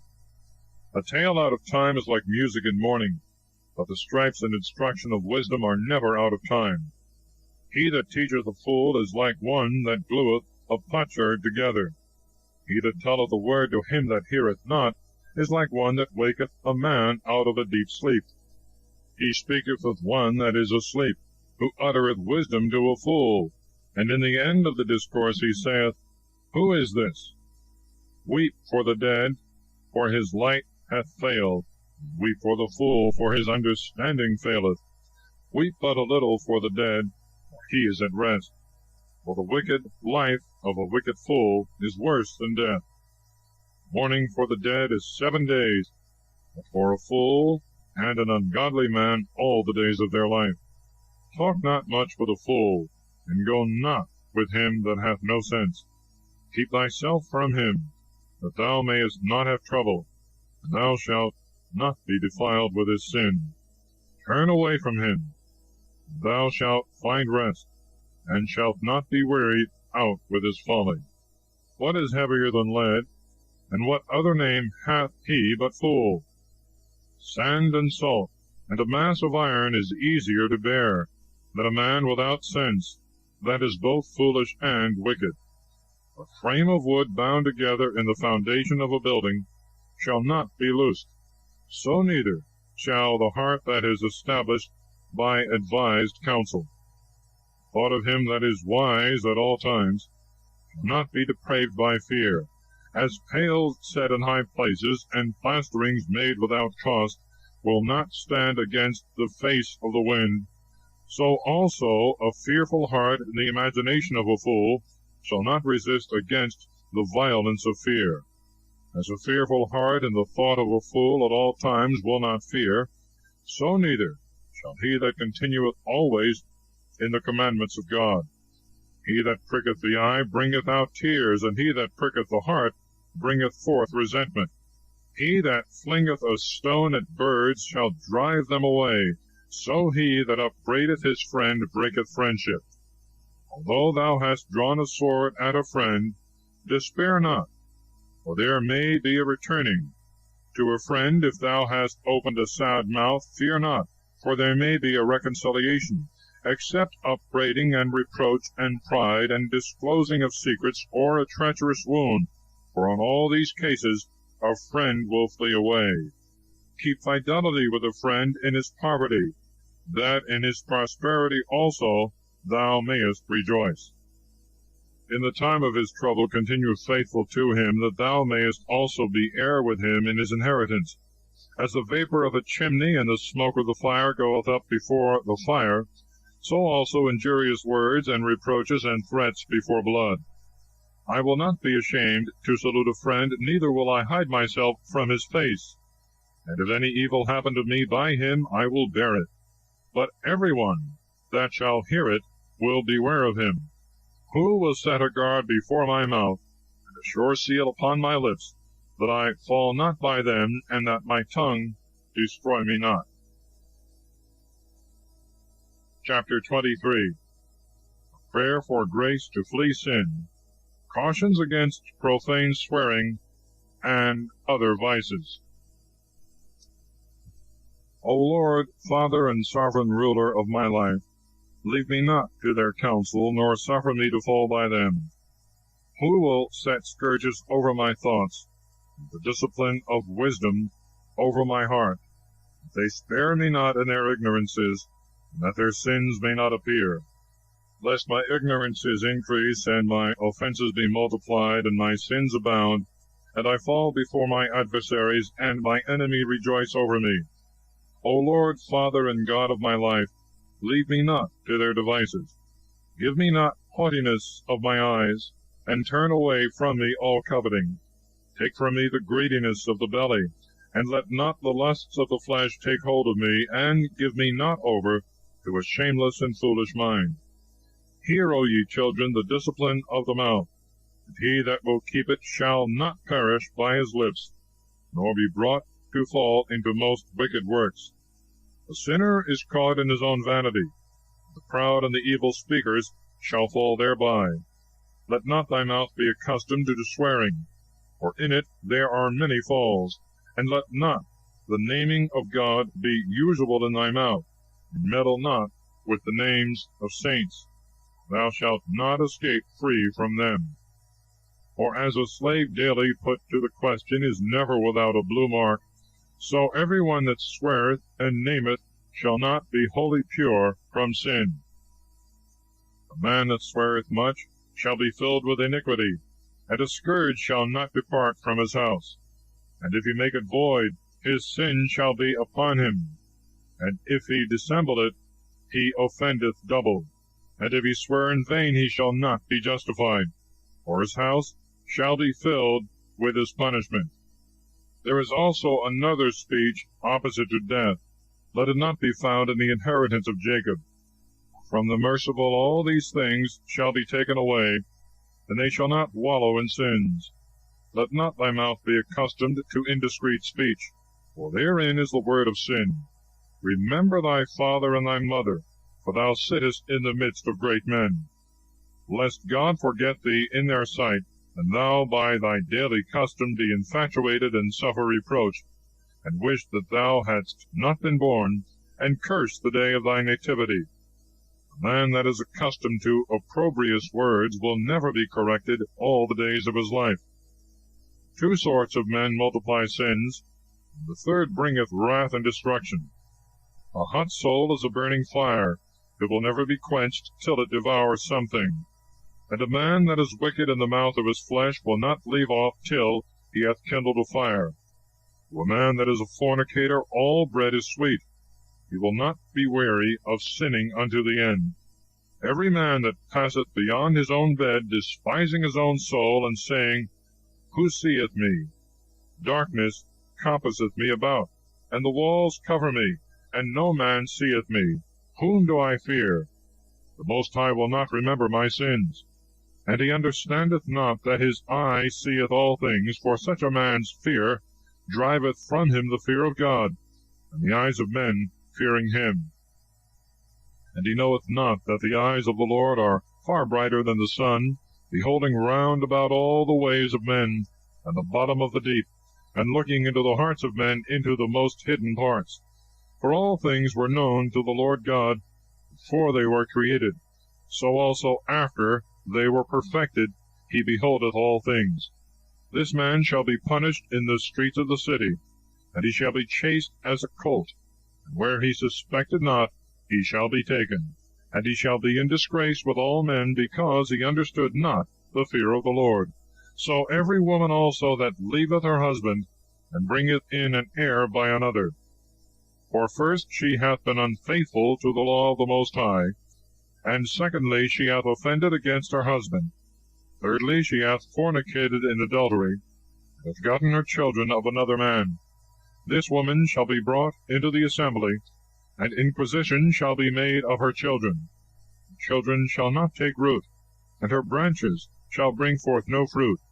She shall leave her memory to be cursed, and her infamy shall not be blotted out. They that remain shall know that there is nothing better than the fear of God, and that there is nothing sweeter than to have regard to the commandments of the Lord. It is great glory to follow the Lord, for length of days shall be received from him. Chapter 24. Wisdom praiseth herself, her origin, her dwelling, her dignity, and her fruits. Wisdom shall praise her own self, and shall be honored in God, and shall glory in the midst of her people, and shall open her mouth in the churches of the Most High, and shall glorify herself in the sight of his power. And in the midst of her own people she shall be exalted, and shall be admired in the holy assembly.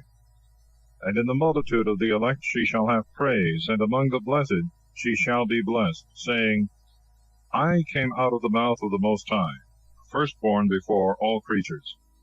I made that in the heavens there should rise light that never faileth, and as a cloud I covered all the earth. I dwelt in the highest places, My throne is in a pillar of a cloud. I alone have compassed the circuit of heaven, and have penetrated into the bottom of the deep, and have walked in the waves of the sea, and have stood in all the earth, and in every people, and in every nation I have had the chief rule. By my power I have trodden under my feet the hearts of all the high and low, and in all these I sought rest, and I shall abide in the inheritance of the Lord. Then the Creator of all things commanded and said to me, and he that made me rested in my tabernacle. And he said to me, Let thy dwelling be in Jacob, and thy inheritance in Israel, and take root in my elect. From the beginning and before the world was I created, and unto the world to come I shall not cease to be. And in the holy dwelling place I have ministered before him. And so was I established in Zion, and in the holy city likewise I rested, and my power was in Jerusalem. And I took root in an honorable people, and in the portion of my God his inheritance, and my abode is in the full assembly of saints. I was exalted like a cedar in Libanus, and as a cypress tree on Mount Zion. I was exalted like a palm tree in Cadiz, and as a rose plant in Jericho. As a fair olive tree in the plains, and as a plane tree by the water in the streets was I exalted. I gave a sweet smell like cinnamon, and aromatical balm. I yielded a sweet odor like the best myrrh. And I perfumed my dwelling as storax, and galbanum, and onyx, and aloes, and as the frankincense not cut, and my odor is as the purest balm. I have stretched out my branches as the turpentine tree, and my branches are of honor and grace. As the vine, I have brought forth a pleasant odor, and my flowers are the fruit of honor and riches. I am the mother of fair love, and of fear, and of knowledge, and of holy hope. In me is all grace of the way and of the truth. In me is all hope of life and of virtue. Come over to me, all ye that desire me, and be filled with my fruits. For my spirit is sweet above honey, and my inheritance above honey and the honeycomb. My memory is unto everlasting generations. They that eat me shall yet hunger, they that drink me shall yet thirst. He that hearkeneth to me shall not be confounded, and they that work by me shall not sin. They that explain me shall have life everlasting. All these things are the book of life, and the covenant of the Most High, and the knowledge of truth. Moses commanded the law in the precepts of justices, and an inheritance to the house of Jacob, and the promises to Israel. He appointed to David his servant, to raise up of him a most mighty king, and sitting on the throne of glory forever, who filleth up wisdom as the Physon, and as the Tigris in the days of the new fruits, who maketh understanding to abound as the Euphrates, who multiplieth it as the Jordan in the time of harvest, who sendeth knowledge as the light, riseth up as Gihon in the time of the vintage, who first hath perfect knowledge of her, and a weaker shall not search her out. For her thoughts are more vast than the sea, and her counsels more deep than the great ocean. I, wisdom, have poured out rivers. I, like a brook out of a river of a mighty water. I, like a channel of a river, and like an aqueduct, came out of paradise. I said, I will water my garden of plants, and I will water abundantly the fruits of my meadow. And behold, my brook became a great river, and my river came near to a sea.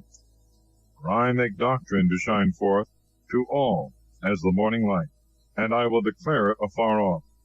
I will penetrate to all the lower parts of the earth, and will behold all that sleep, and will enlighten all that hope in the Lord. I will yet pour out doctrine as prophecy, and will leave it to them that seek wisdom, and will not cease to instruct their offspring even to the holy age. See ye that I have not labored for myself alone, but for all that seek out the truth.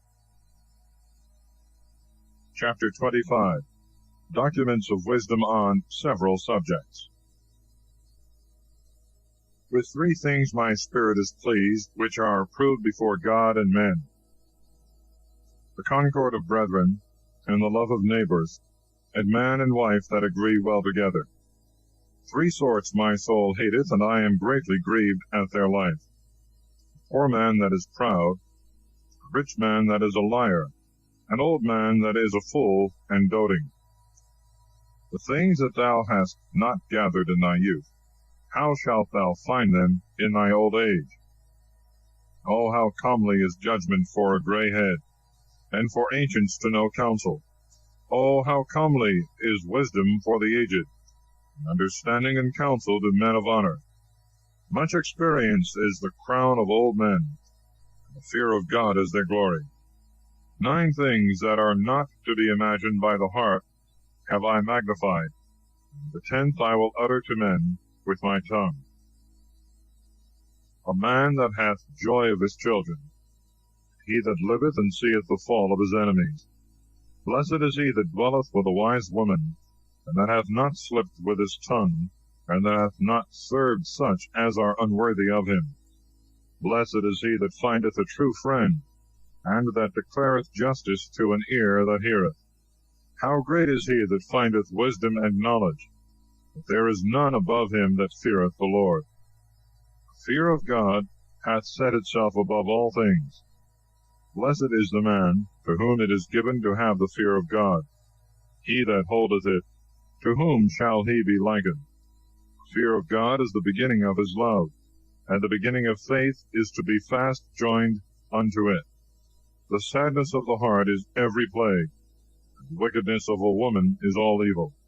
And a man will choose any plague but the plague of the heart, and any wickedness but the wickedness of a woman, and any affliction but the affliction from them that hate him, and any revenge but the revenge of enemies. There is no head worse than the head of a serpent, and there is no anger above the anger of a woman. It will be more agreeable to abide with a lion and a dragon than to dwell with a wicked woman. Wickedness of a woman changeth her face, and she darkeneth her countenance as a bear, and showeth it like sackcloth. In the midst of her neighbors, her husband groaned, and hearing he sighed a little. All malice is short to the malice of a woman. Let the lot of sinners fall upon her. As the climbing of a sandy way is to the feet of the aged, so is a wife full of tongue to a quiet man. Look not upon a woman's beauty, and desire not a woman for beauty. A woman's anger and impudence and confusion is great. A woman, if she have superiority, is contrary to her husband. A wicked woman abateth the courage, and maketh a heavy countenance and the wounded heart. Feeble hands and disjointed knees, a woman that doth not make her husband happy. From the woman came the beginning of sin, and by her we all die. Give no issue to thy water, no, not a little, nor to a wicked woman liberty to gad abroad. If she walk not at thy hand, she will confound thee in the sight of thy enemies. Cut her off from thy flesh, lest she always abuse thee. Chapter 26. Of good and bad women. Happy is the husband of a good wife, for the number of his years is doubled. A virtuous woman rejoiceth her husband, and shall fulfill the years of his life in peace. A good wife is a good portion. She shall be given in the portion of them that fear God, to a man for his good deeds. Rich or poor, if his heart is good, his countenance shall be cheerful at all times. Of 3 things my heart hath been afraid, and at the 4th my face hath trembled. The accusation of a city, and the gathering together of the people, and a false calumny, all are more grievous than death. A jealous woman is the grief and mourning of the heart. With a jealous woman is a scourge of the tongue, which communicateth with all. As a yoke of oxen that is moved to and fro, so also is a wicked woman. He that hath hold of her is as he that taketh hold of a scorpion. A drunken woman is a great wrath, and her reproach and shame shall not be hid.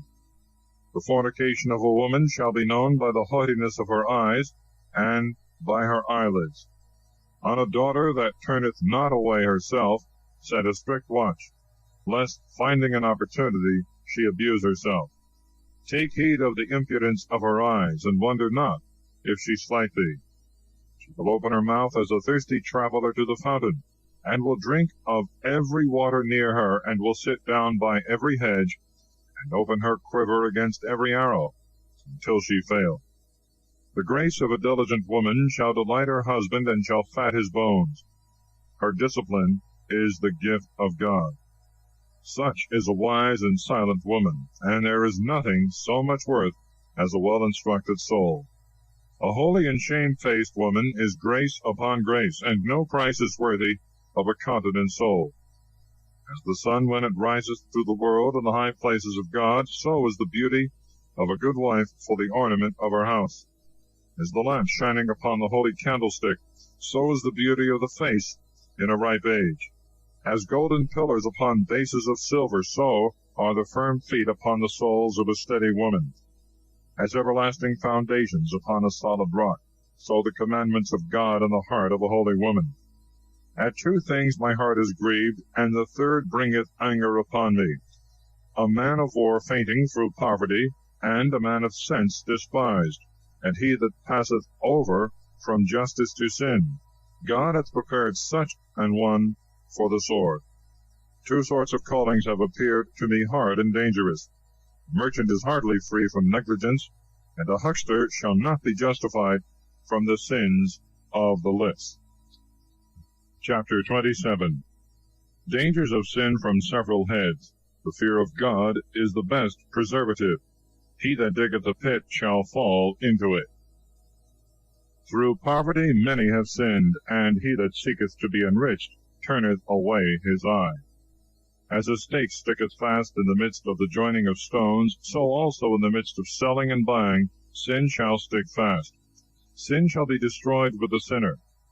Unless thou hold thyself diligently in the fear of the Lord, thy house shall quickly be overthrown.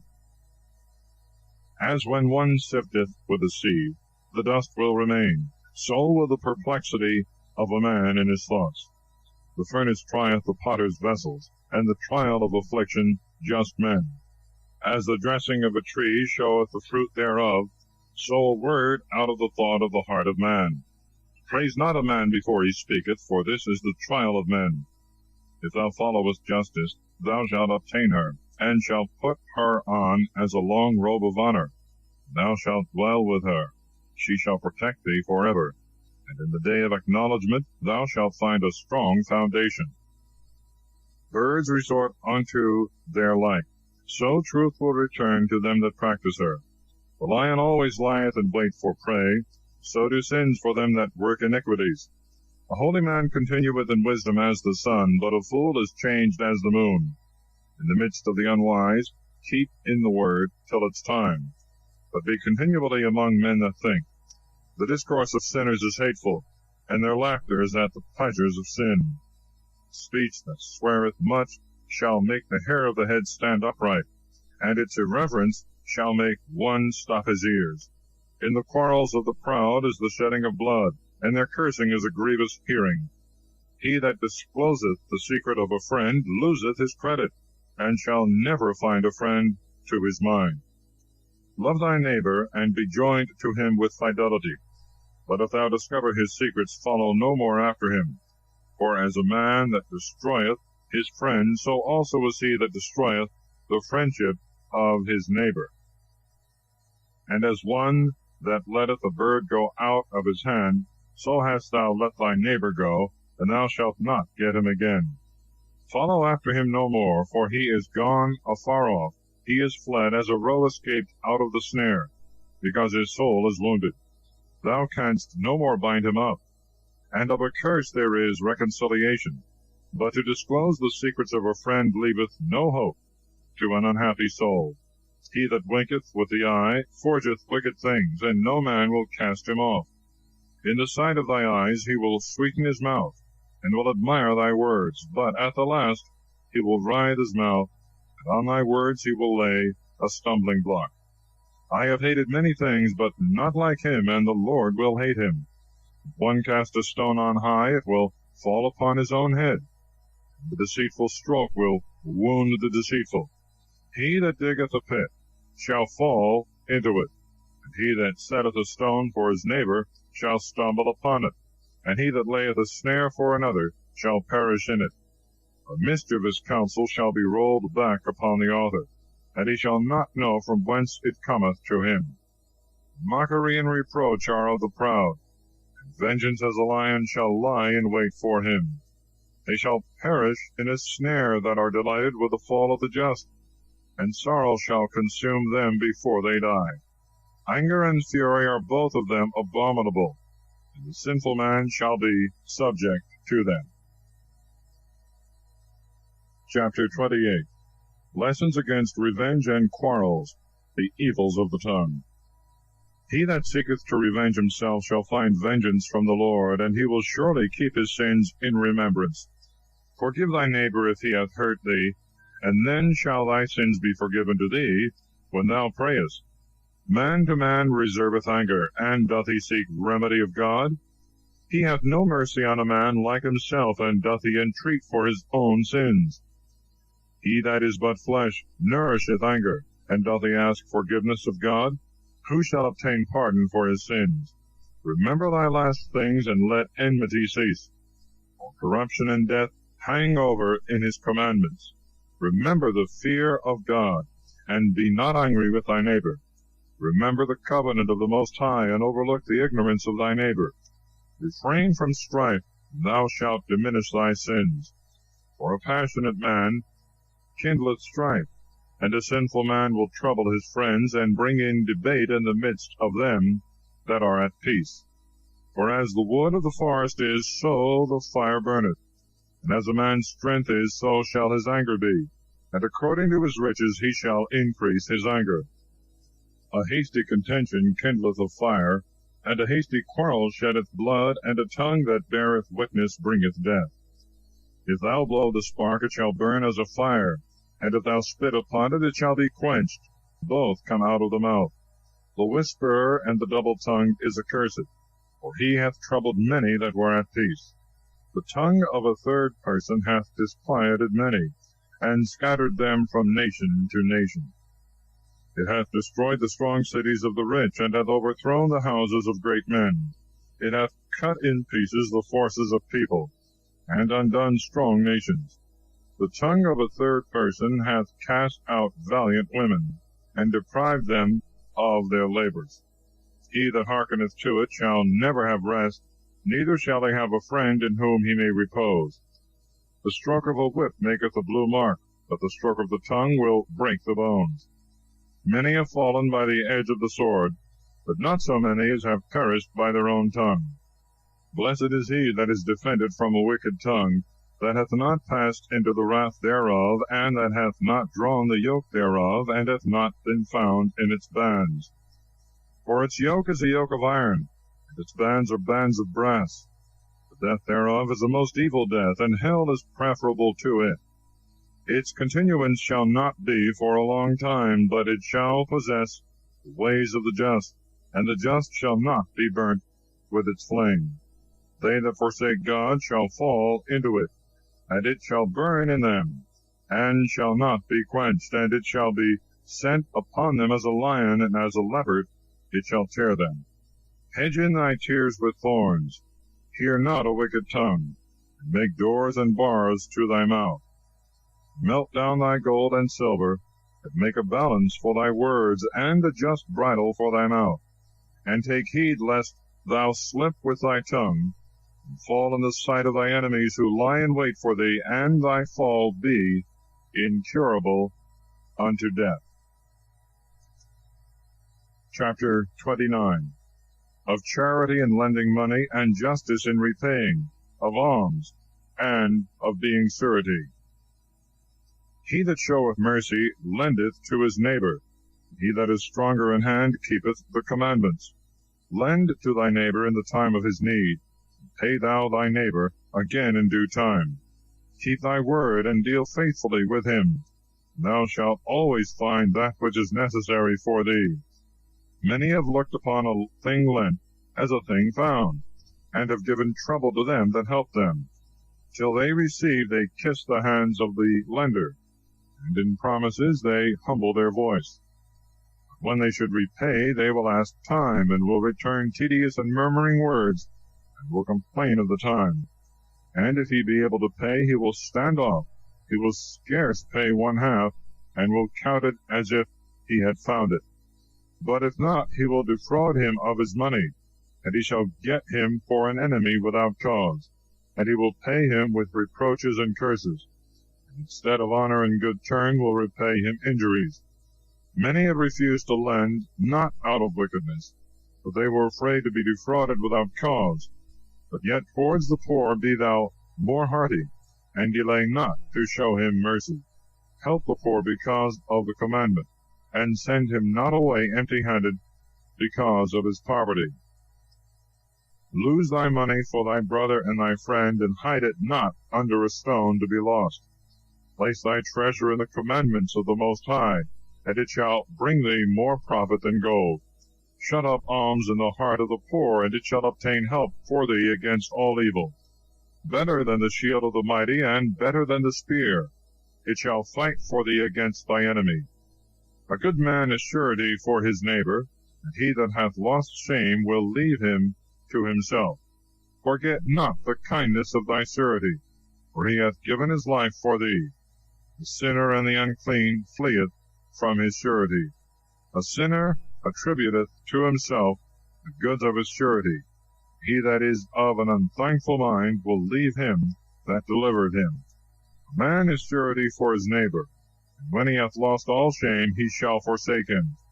Evil suretyship hath undone many of good estate, and hath tossed them as a wave of the sea. It hath made powerful men to go from place to place round about, and they have wandered in strange countries. A sinner that transgresseth the commandment of the Lord shall fall into an evil suretyship, and he that undertaketh many things shall fall into judgment. Recover thy neighbor according to thy power, and take heed to thyself that thou fall not. Chief thing for man's life is water and bread, and clothing, and a house to cover shame. Better is the poor man's fare under a roof of boards, than sumptuous cheer abroad in another man's house. Be contented with little instead of much. Thou shalt not hear the reproach of going abroad. It is a miserable life to go as a guest from house to house. Where a man is a stranger, he shall not deal confidently, nor open his mouth. He shall entertain and feed, and give drink to the unthankful, and moreover he shall hear bitter words. Go, stranger, and furnish the table, and give others to eat what thou hast in thy hand. Give place to the honorable presence of my friends, for I want my house, my brother being, to be lodged with me. These things are grievous to a man of understanding, the upbraiding of house room, and the reproaching of the lender.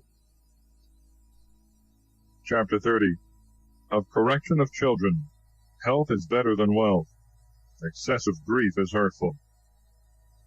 He that loveth his son frequently chastiseth him, that he may rejoice in his latter end, and not grope after the doors of his neighbors. He that instructeth his son shall be praised in him, and shall glory in him in the midst of them of his household. He that teacheth his son maketh his enemy jealous, and in the midst of his friends he shall glory in him. His father is dead, and he is as if he were not dead, for he hath left one behind him, that is, like himself. While he lived, he saw and rejoiced in him, and when he died, he was not sorrowful, neither was he confounded before his enemies. For he left behind him a defender of his house against his enemies, and one that will requite kindness to his friends. For the souls of his sons he shall bind up his wounds, and at every cry his bowels shall be troubled. A horse not broken becometh stubborn, and a child left to himself will become headstrong. Give thy son his way, and he shall make thee afraid. Play with him, and he shall make thee sorrowful. Laugh not with him, lest thou have sorrow, and at the last thy teeth be set on edge. Give him not liberty in his youth, and wink not at his devices. Bow down his neck while he is young, and beat his sides while he is a child, lest he grow stubborn, and regard thee not, and so be a sorrow of heart to thee. Instruct thy son, and labor about him, lest his lewd behavior be an offense to thee.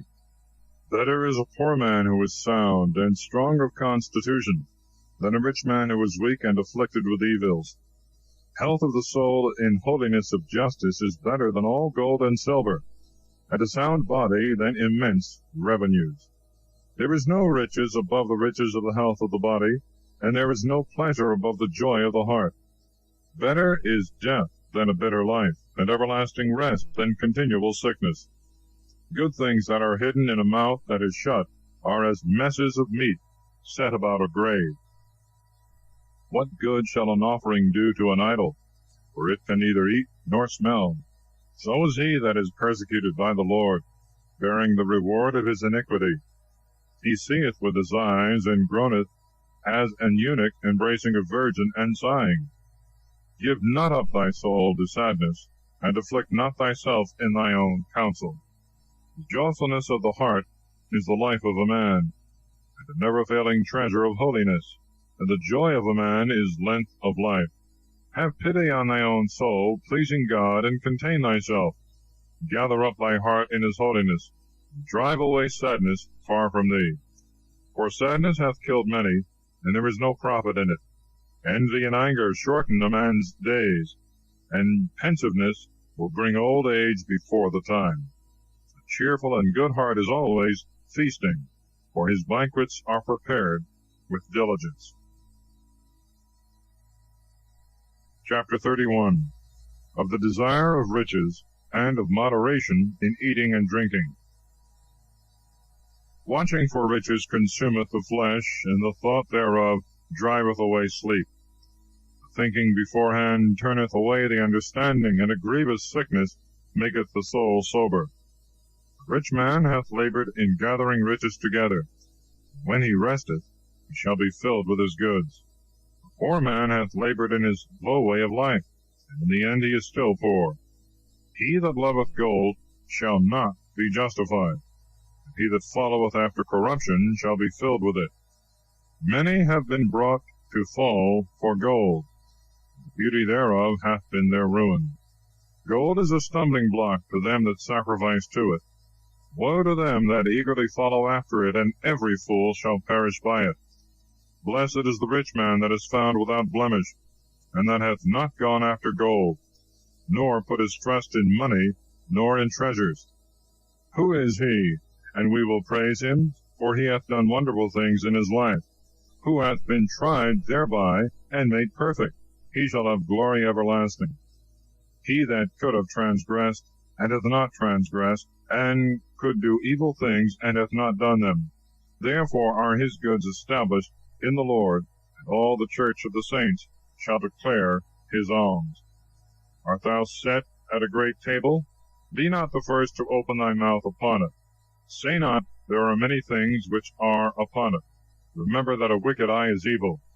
What is created more wicked than an eye? Therefore shall it weep over all the face when it shall see.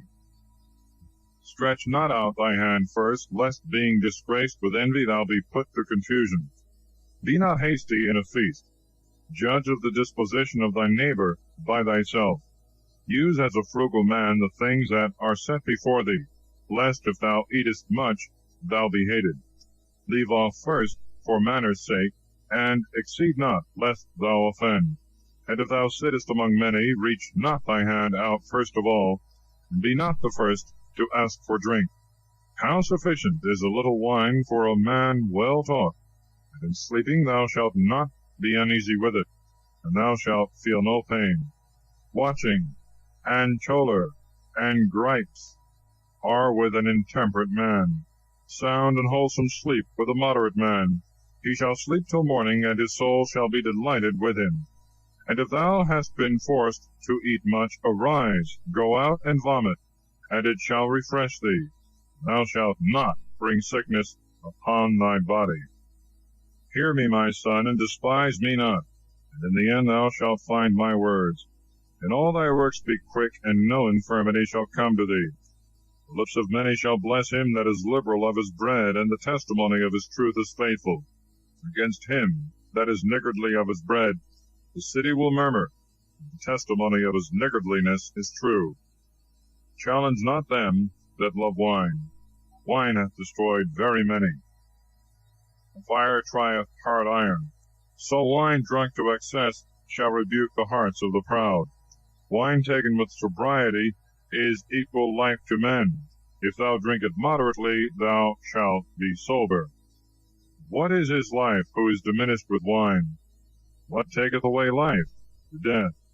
Wine was created from the beginning to make men joyful, and not to make them drunk. Wine drunken with moderation is the joy of the soul and the heart. Sober drinking is health to soul and body. Wine drunken with excess raiseth quarrels and wrath and many ruins. Wine drunken with excess is bitterness of the soul.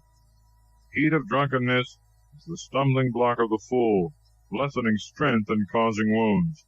Rebuke not thy neighbor in a banquet of wine. Despise him not in his mirth. Speak not to him words of reproach, and press him not in demanding again. Chapter 32. Lessons for superiors and inferiors. Advantages of fearing God and doing nothing without counsel. Have they made thee ruler? Be not lifted up, be among them as one of them. Have care of them, and so sit down, and when thou hast acquitted thyself of all thy charge, take thy place, that thou mayest rejoice for them, and receive a crown as an ornament of grace, and get the honor of the contribution. Speak, thou that art elder, for it becometh thee to speak the first word with careful knowledge, and hinder not music.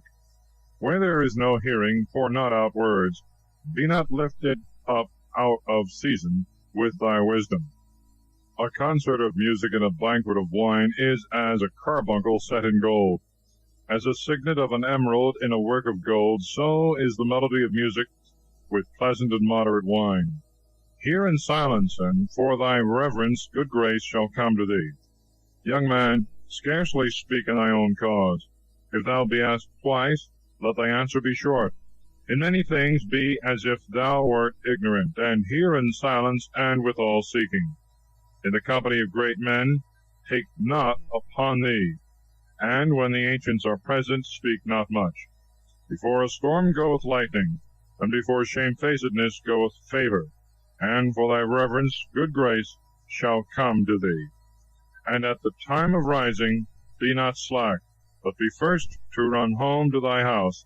There withdraw thyself, and there take thy pastime. And do what thou hast in mind, but not in sin or proud speech. And for all these things bless the Lord, that made thee, and that replenisheth thee with all his good things. He that feareth the Lord will receive his discipline. They that will seek him early shall find a blessing. He that seeketh the law shall be filled with it, and he that dealeth deceitfully shall meet with a stumbling block therein. They that fear the Lord shall find just judgment, and shall kindle justice as a light.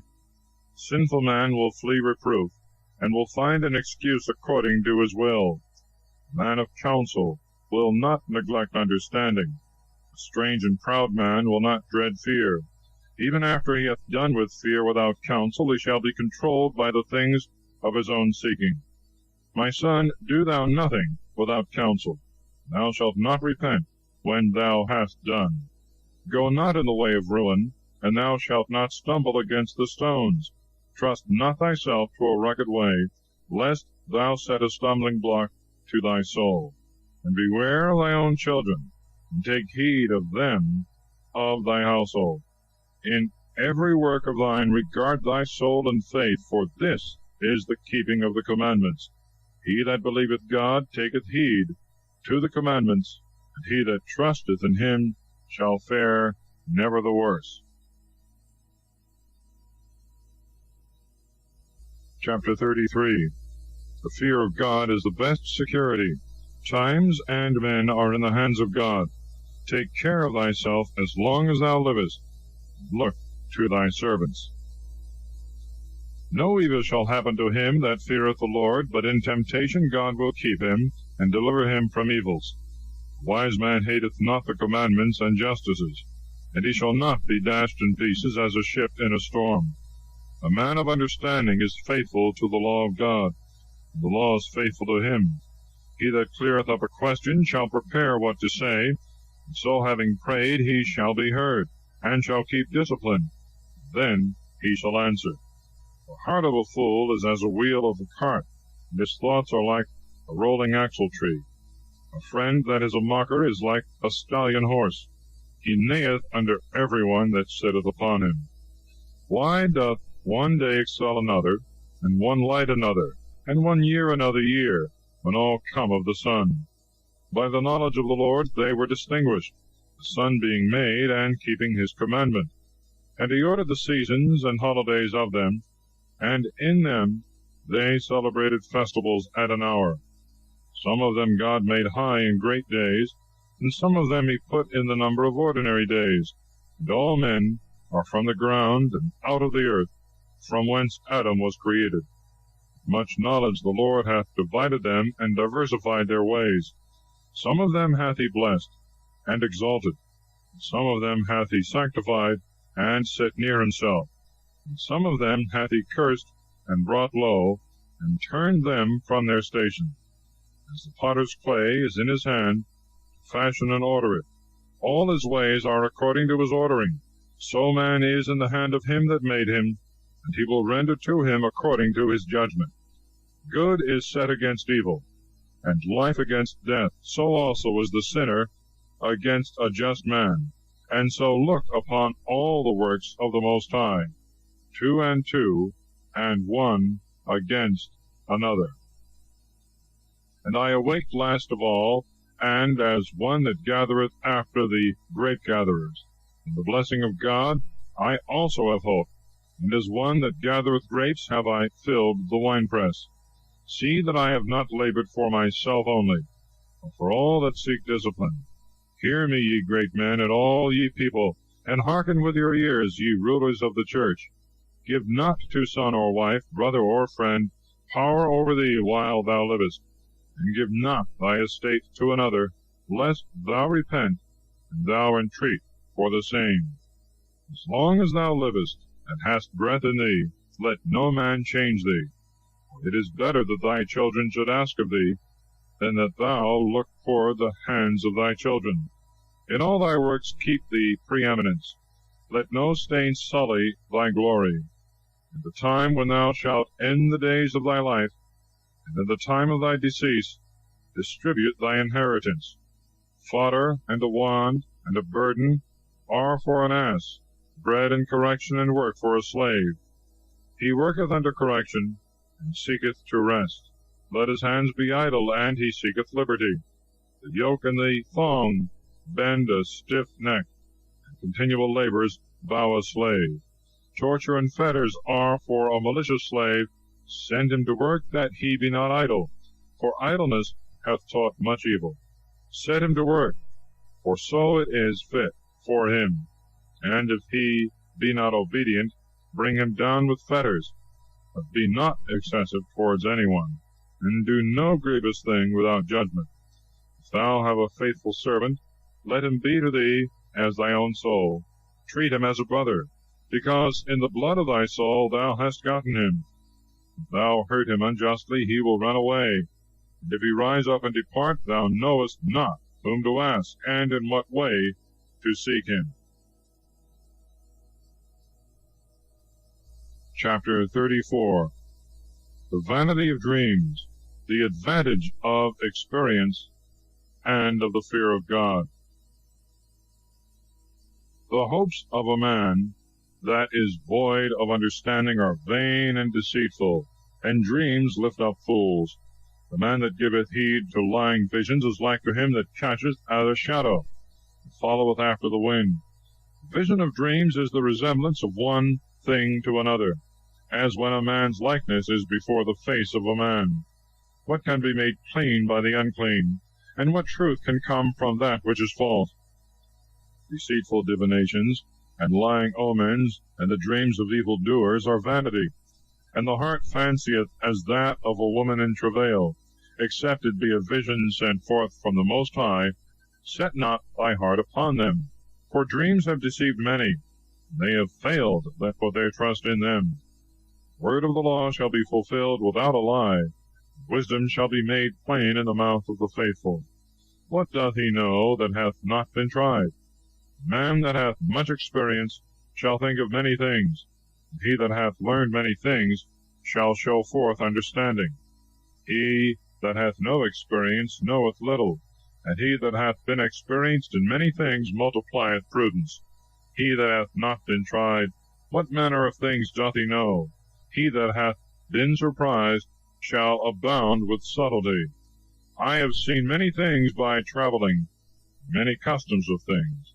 Sometimes I have been in danger of death for these things, and I have been delivered by the grace of God. The spirit of those that fear God is sought after, and by his regard shall be blessed. For their hope is on him that saveth them, and the eyes of God are upon them that love him. He that feareth the Lord shall tremble at nothing, and shall not be afraid, for he is his hope. The soul of him that feareth the Lord is blessed. To whom doth he look, and who is his strength? The eyes of the Lord are upon them that fear him. He is their powerful protector and strong stay, a defense from the heat, and a cover from the sun at noon, a preservation from stumbling, and a help from falling. He raiseth up the soul, and enlighteneth the eyes, and giveth health, and life, and blessing. The offering of him that sacrificeth of a thing wrongfully gotten is stained, and the mockeries of the unjust are not acceptable. The Lord is only for them that wait upon him in the way of truth and justice. The Most High approveth not the gifts of the wicked, neither hath he respect to the oblations of the unjust, nor will he be pacified for sins by the multitude of their sacrifices. He that offereth sacrifice of the goods of the poor is as one that sacrificeth the son in the presence of his father. The bread of the needy is the life of the poor. He that defraudeth them thereof is a man of blood. He that taketh away the bread gotten by sweat is like him that killeth his neighbor. He that sheddeth blood, and he that defraudeth the laborer of his hire are brothers. One buildeth up, and another pulleth down. What profit have they but the labor? When one prayeth, and another curseth, whose voice will God hear?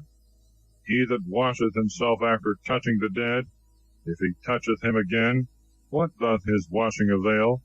So a man that fasteth for his sins doth the same again. What doth his humbling himself profit him? Who will hear his prayer?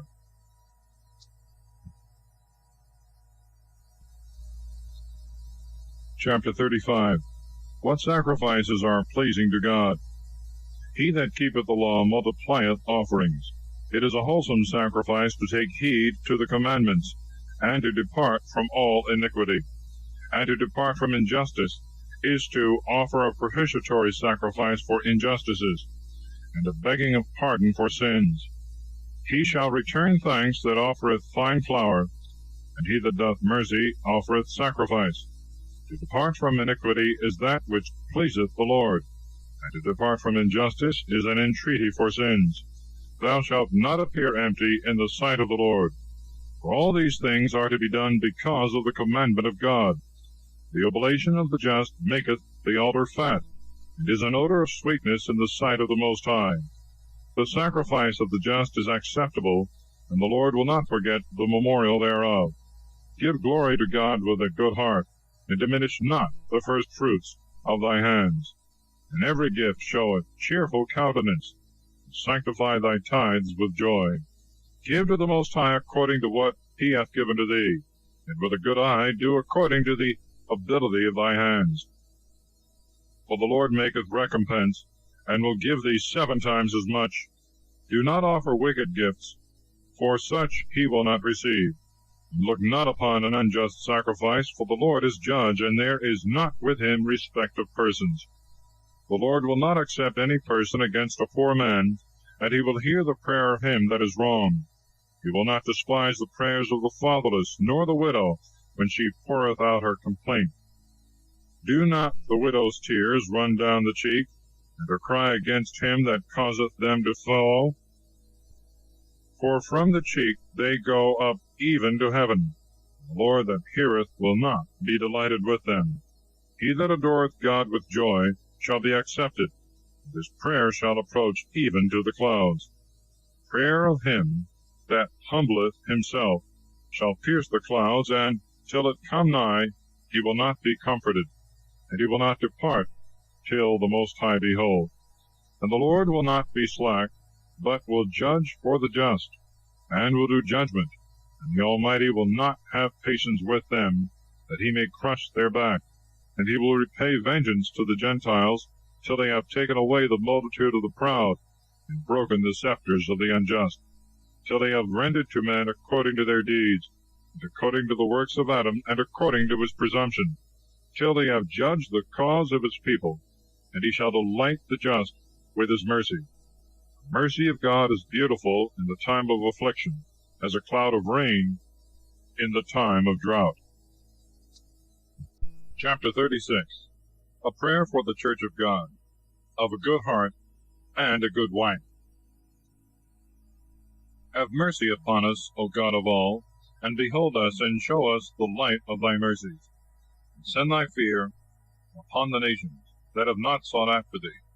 They may know that there is no God beside thee, and that they may show forth thy wonders. Lift up thy hand over the strange nations, they may see thy power. For as thou hast been sanctified in us in their sight, so thou shalt be magnified among them in our presence. They may know thee, as we also have known thee, that there is no God beside thee, O Lord. Renew thy signs, and work new miracles. Glorify thy hand and thy right arm. Raise up indignation and pour out wrath. Take away the adversary, and crush the enemy. Hasten the time, and remember the end. They may declare thy wonderful works. Let him that escapeth be consumed by the rage of the fire, and let them perish that oppress thy people. Crush the head of the princes of the enemies that say, there is no other beside us. Gather together all the tribes of Jacob. They may know that there is no God besides thee. They may declare thy great works. Thou shalt inherit them as from the beginning. Have mercy on thy people, upon whom thy name is invoked, and upon Israel thou hast raised up to be thy firstborn. Have mercy, O Jerusalem, city which thou hast sanctified, the city of thy rest. Fill Zion with thy unspeakable words, and thy people with thy glory. Give testimony to them that are thy creatures from the beginning. Raise up the prophecies which the former prophets spoke in thy name. Reward them that patiently wait for thee. Thy prophets may be found faithful. Hear the prayers of thy servants, according to the blessing of Aaron over thy people. And direct us into the way of justice, and let all know that dwell upon the earth, thou art God, the beholder of all ages. The belly will devour all meat, yet one is better than another. The palate tasteth venison, and the wise heart false speeches. A perverse heart will cause grief, and the man of experience will resist it. A woman will receive every man, yet one daughter is better than another. The beauty of a woman cheereth the countenance of her husband. The man desireth nothing more. If she have a tongue that can cure, and likewise mitigate and show mercy, her husband is not like other men. He that possesseth a good wife beginneth a possession. She is a help like to himself, and a pillar of rest. Where there is no hedge, the possession shall be spoiled. Where there is no wife, he mourneth that is in want. Who will trust him that hath no rest, and that lodgeth wheresoever the night taketh him, as a robber well appointed, that skippeth from city to city? Of the choice of friends and counselors. Every friend will say, I also am his friend, but there is a friend that is only a friend in name. Is not this a grief even to death? But a companion and a friend shall be turned to an enemy. O wicked presumption, whence camest thou to cover the earth with thy malice and deceitfulness? There is a companion who rejoiceth with his friend in his joys, but in the time of trouble he will be against him. There is a companion who condoleth with his friend for his belly's sake, and he will take up a shield against the enemy. Forget not thy friend in thy mind. Be not unmindful of him in thy riches. Consult not with him that layeth a snare for thee. Hide thy counsel from them that envy thee. Every counselor giveth out counsel, but there is one that is a counselor for himself. Beware of a counselor, and know before what need he hath, for he will devise to his own mind, lest he thrust a stake into the ground, and say to thee, Thy way is good, and then stand on the other side to see what shall befall thee. Treat not with a man without religion concerning holiness, nor with an unjust man concerning justice, nor with a woman touching her of whom she is jealous, nor with a coward concerning war, nor with a merchant about traffic, nor with a buyer of selling, nor with an envious man of giving thanks, nor with the ungodly of piety, nor with the dishonest of honesty, nor with the field laborer of every work, nor with him that worketh by the year of the finishing of the year, nor with an idle servant of much business. Give no heed to these in any matter of counsel. But be continually with a holy man, whomsoever thou shalt know to observe the fear of God, whose soul is according to thy own soul, and who, when thou shalt stumble in the dark, will be sorry for thee, and establish within thyself a heart of good counsel, for there is no other thing of more worth to thee than it. The soul of a holy man discovereth sometimes true things, more than 7 watchmen that sit in a high place to watch. But above all these things pray to the Most High, that he may direct thy way in truth. In all thy works let the true word go before thee, and steady counsel before every action. A wicked word shall change the heart, out of which 4 manner of things arise, good and evil, life and death, and the tongue is continually the ruler of them. There is a man that is subtle and a teacher of many, and yet is unprofitable to his own soul. A skillful man hath taught many, and is sweet to his own soul. He that speaketh sophistically is hateful. He shall be destitute of everything. Grace is not given him from the Lord. He is deprived of all wisdom. There is a wise man that is wise to his own soul, and the fruit of his understanding is commendable. A wise man instructeth his own people, and the fruits of his understanding are faithful. A wise man shall be filled with blessings, and they that see shall praise him. The life of a man is in the number of his days, but the days of Israel are innumerable. A wise man shall inherit honor among his people, and his name shall live forever. My son, prove thy soul in thy life, and if it be wicked, give it no power. For all things are not expedient for all, and every kind pleaseth not every soul. Be not greedy in any feasting, and pour not out thyself upon any meat. For in many meats there will be sickness, and greediness will turn to choler. By surfeiting many have perished. He that is temperate shall prolong life. Chapter 38. Of physicians and medicines, what is to be done in sickness, and how we are to mourn for the dead. Of the employments of laborers and artificers. Honor the physician for the need thou hast of him, for the Most High hath created him. For all healing is from God, and he shall receive gifts of the King. The skill of the physician shall lift up his head, and in the sight of great men he shall be praised. The Most High hath created medicines out of the earth, and the wise man will not abhor them. Was not bitter water made sweet with wood? The virtue of these things is come to the knowledge of men, and the Most High hath given knowledge to men, that he may be honored in his wonders.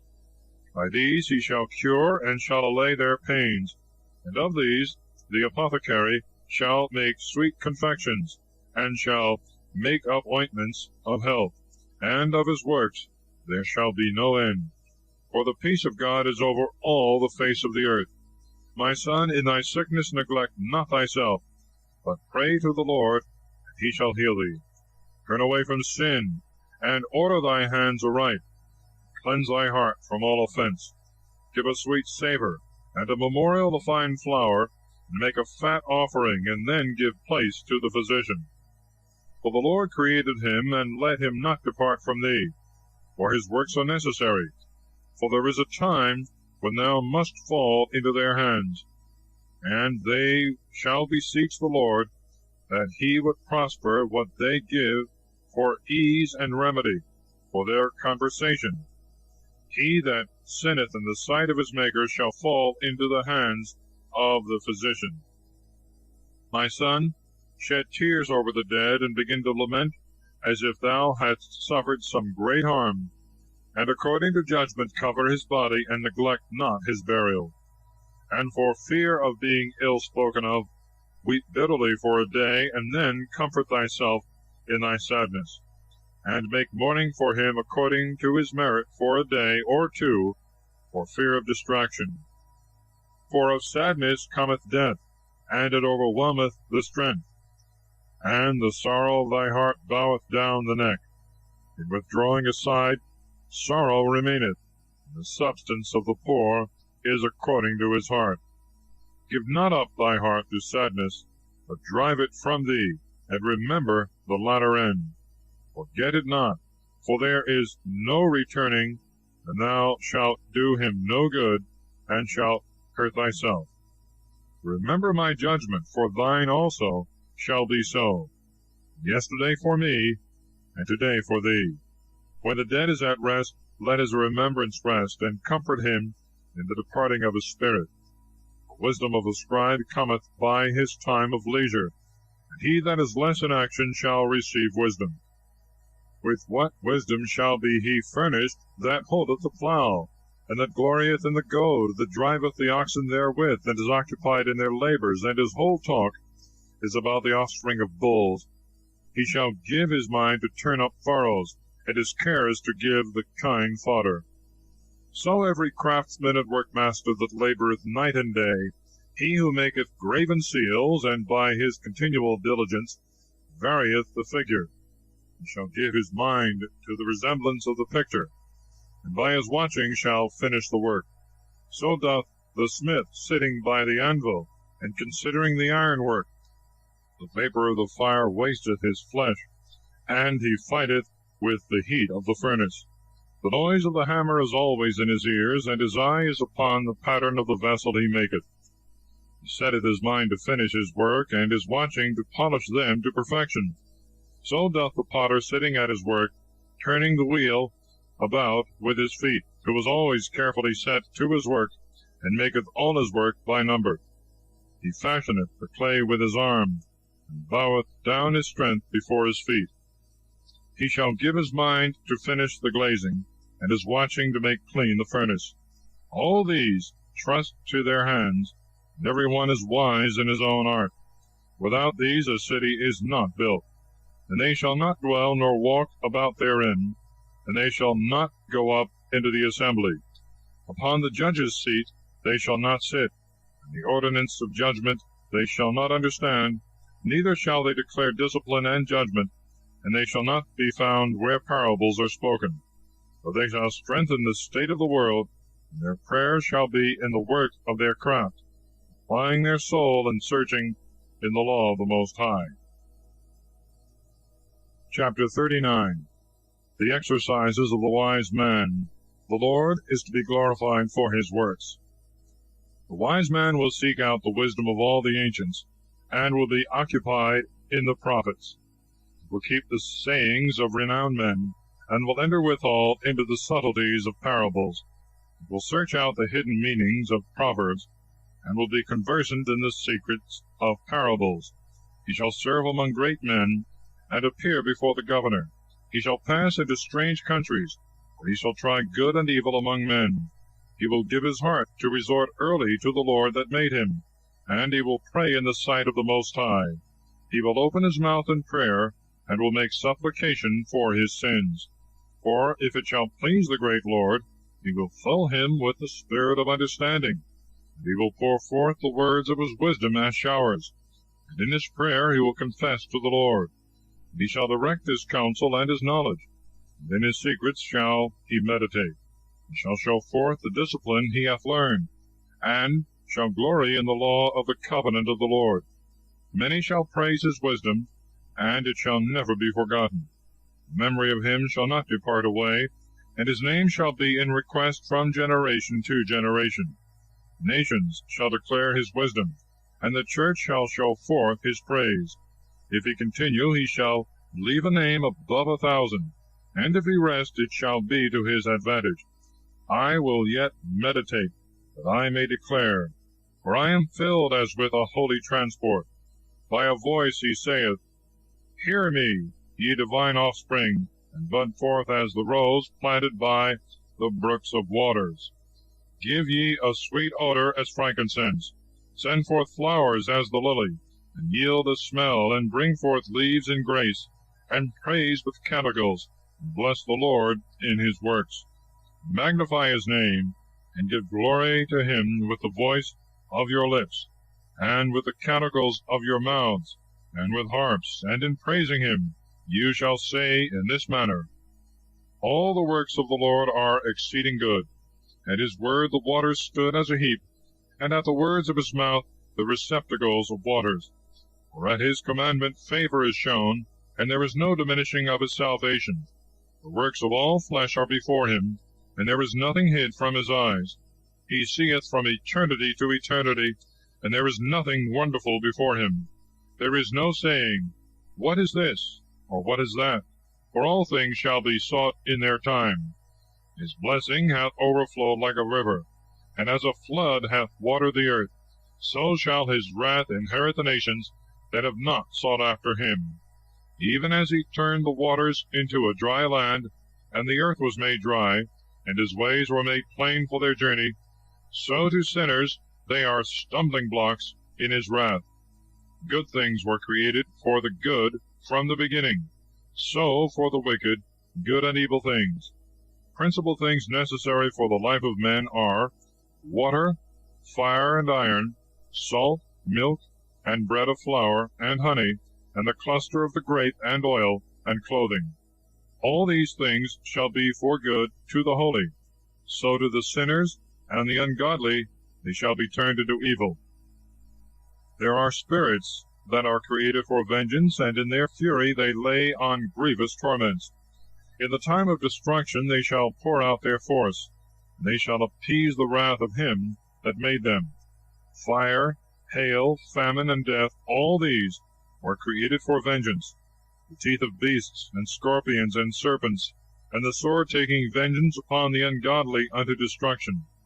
In his commandments they shall feast, and they shall be ready upon earth when need is, and when their time is come they shall not transgress his word. Therefore from the beginning I was resolved, and I have meditated and thought on these things, and left them in writing. All the works of the Lord are good, and he will furnish every work in due time. It is not to be said, This is worse than that, for all shall be well approved in their time. Now therefore with the whole-hearted mouth praise ye him, and bless the name of the Lord. Chapter 40. The miseries of the life of man are relieved by the grace of God and his fear. Great labor is created for all men, and a heavy yoke is upon the children of Adam, from the day of their coming out of their mother's womb, until the day of their burial into the mother of all. Their thoughts and fears of the heart, their imagination of things to come, at the day of their end, from him that sitteth on a glorious throne unto him that is humbled in earth and ashes, from him that weareth purple, and beareth the crown, even to him that is covered with rough linen, wrath, envy, trouble, unquietness, and the fear of death, continual anger and strife, and in the time of rest upon his bed the sleep of the night changeth his knowledge. A little and as nothing is his rest, and afterward in sleep, as in the day of keeping watch. He is troubled in the vision of his heart, as if he had escaped in the day of battle. In the time of his safety he rose up, and wondereth that there is no fear. Such things happen to all flesh, from man even to beast, and upon sinners are sevenfold more. Moreover, death and bloodshed, strife and sword, oppressions, famine and affliction, and scourges, all these things are created for the wicked, and for their sakes came the flood. All things that are of the earth shall return to the earth again, and all waters shall return to the sea. All bribery and injustice shall be blotted out, and fidelity shall stand forever. Riches of the unjust shall be dried up like a river, and shall pass away with a noise like a great thunder and rain. While he openeth his hands he shall rejoice, but transgressors shall pine away in the end. The offspring of the ungodly shall not bring forth many branches, and make a noise as unclean roots upon the top of a rock. The weed growing over every water, and at the bank of the river, shall be pulled up before all grass. Grace is like a paradise in blessings, and mercy remaineth forever. The life of a laborer that is content with what he hath shall be sweet, and in it thou shalt find a treasure. Children and the building of a city shall establish a name, but a blameless wife shall be counted above them both.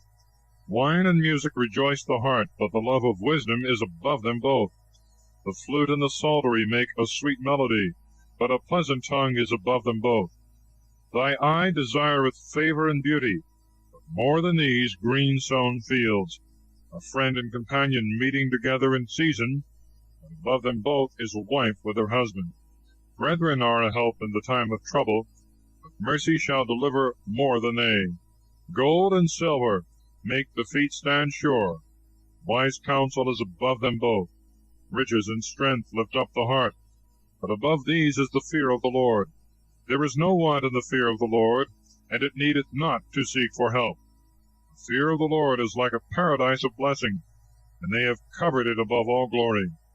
My son, in thy lifetime be not indigent, for it is better to die than to want. The life of him that looketh toward another man's table is not to be counted a life, for he feedeth his soul with another man's meat. But a man well instructed and taught will look to himself. Begging will be sweet in the mouth of the unwise, but in his belly there shall burn a fire. Chapter 41. Of the remembrance of death, of an evil and of a good name, of what things we ought to be ashamed. O death, how bitter is the remembrance of thee to a man that hath peace in his possessions, to a man that is at rest, and whose ways are prosperous in all things, and that is yet able to take meat. O death, thy sentence is welcome to the man that is in need, and to him whose strength faileth, who is in a decrepit age, and that is in care about all things, and to the distrustful that loseth patience. Fear not the sentence of death. Remember what things have been before thee, and what shall come after thee. This sentence is from the Lord upon all flesh. And what shall come upon thee by the good pleasure of the Most High, whether 10 or 100 or 1,000 years? For among the dead there is no accusing of life. Children of sinners become children of abominations, and they that converse near the houses of the ungodly. The inheritance of the children of sinners shall perish, and with their posterity shall be a perpetual reproach. Children will complain of an ungodly father, because for his sake they are in reproach. Woe to you, ungodly men, who have forsaken the law of the Most High Lord! For if you be born, you shall be born in malediction, and if you die in malediction shall be your portion. All things that are of the earth shall return to the earth, so the ungodly shall from malediction to destruction. Mourning of men is about their body, but the name of the ungodly shall be blotted out. Take care of a good name, for this shall continue with thee, more than 1,000 treasures, precious and great. A good life hath its number of days, but a good name shall continue forever. My children, keep discipline and peace, for wisdom that is hid, and a treasure that is not seen, what profit is there in them both? Better is the man that hideth his folly, the man that hideth his wisdom. Wherefore, have a shame of these things I am now going to speak of. For it is not good to keep all shamefacedness, that all things do not please all men in opinion. Be ashamed of fornication before father and mother, and of a lie before a governor and a man in power, of an offense before a prince and a judge, of iniquity before a congregation and a people, of injustice before a companion and friend, and in regard to the place where thou dwellest, of theft and of the truth of God, and the covenant, of leaning with thy elbow over meat, and of deceit in giving and taking, of silence before them that salute thee, of looking upon a harlot, and of turning away thy face from thy kinsman. Turn not away thy face from thy neighbor, and of taking away a portion, and not restoring. Gaze not upon another man's wife, and be not inquisitive after his handmaid, and approach not her bed. Be ashamed of upbraiding speeches before friends, and after thou hast given, upbraid not. Chapter 42. Of what things we ought not to be ashamed. Cautions with regard to women, works, and greatness of God. Repeat not the word which thou hast heard, and disclose not the thing that is secret. So shalt thou be truly without confusion, and shalt find favor before all men. Be not ashamed of any of these things, and accept no person to sin thereby. Of the law of the Most High, and of his covenant, and of judgment to justify the ungodly, of the affair of companions and travelers, and of the gift of the inheritance of friends, of exactness, of balance and weights, of getting much or little, of the corruption of buying, and of merchants, and of much correction of children, and to make the side of a wicked slave to bleed. Sure keeping is good over a wicked wife, for there are many hands shut up, and deliver all things in number, and wait, and put all in writing that thou givest out or receivest in. Be not ashamed to inform the unwise and foolish, and the aged, that are judged by young men, and thou shalt be well instructed in all things, and well approved in the sight of all men living. The father waketh for the daughter, when no man knoweth, and the care for her taketh away his sleep, when she is young, lest she pass away the flower of her age, and when she is married, lest she should be hateful. In her virginity, lest she should be corrupted, and be found with child in her father's house. Having a husband, lest she should misbehave herself, or at the least become barren. Keep a sure watch over a shameless daughter, lest at any time she make thee become a laughing stock to thy enemies, and a byword in the city, and a reproach among the people, and she make thee ashamed before all the multitude. Behold not everybody's beauty, and tarry not among women. For from garments cometh a moth, from a woman the iniquity of a man. For better is the iniquity of a man than a woman doing a good turn, and a woman bringing shame and reproach. I will now remember the works of the Lord, and I will declare the things I have seen. The words of the Lord are his works. The sun giving light hath looked upon all things, and full of the glory of the Lord is his work. Hath not the Lord made the saints to declare all his wonderful works, which the Lord Almighty hath firmly settled to be established for his glory? He hath searched out the deep and the heart of men, and considered their crafty devices. For the Lord knoweth all knowledge, and hath beheld the signs of the world. He declareth the things that are past, and the things that are to come, and revealeth the traces of hidden things. No thought escapeth him, and no word can hide itself from him. He hath beautified the glorious works of his wisdom, and he is from eternity to eternity, and to him nothing may be added, nor can he be diminished, and he hath no need of any counselor. Oh, how desirable are all his works, and what we can know is but as a spark. All these things live and remain forever, and for every use all things obey him. All things are double, one against another, and he hath made nothing defective.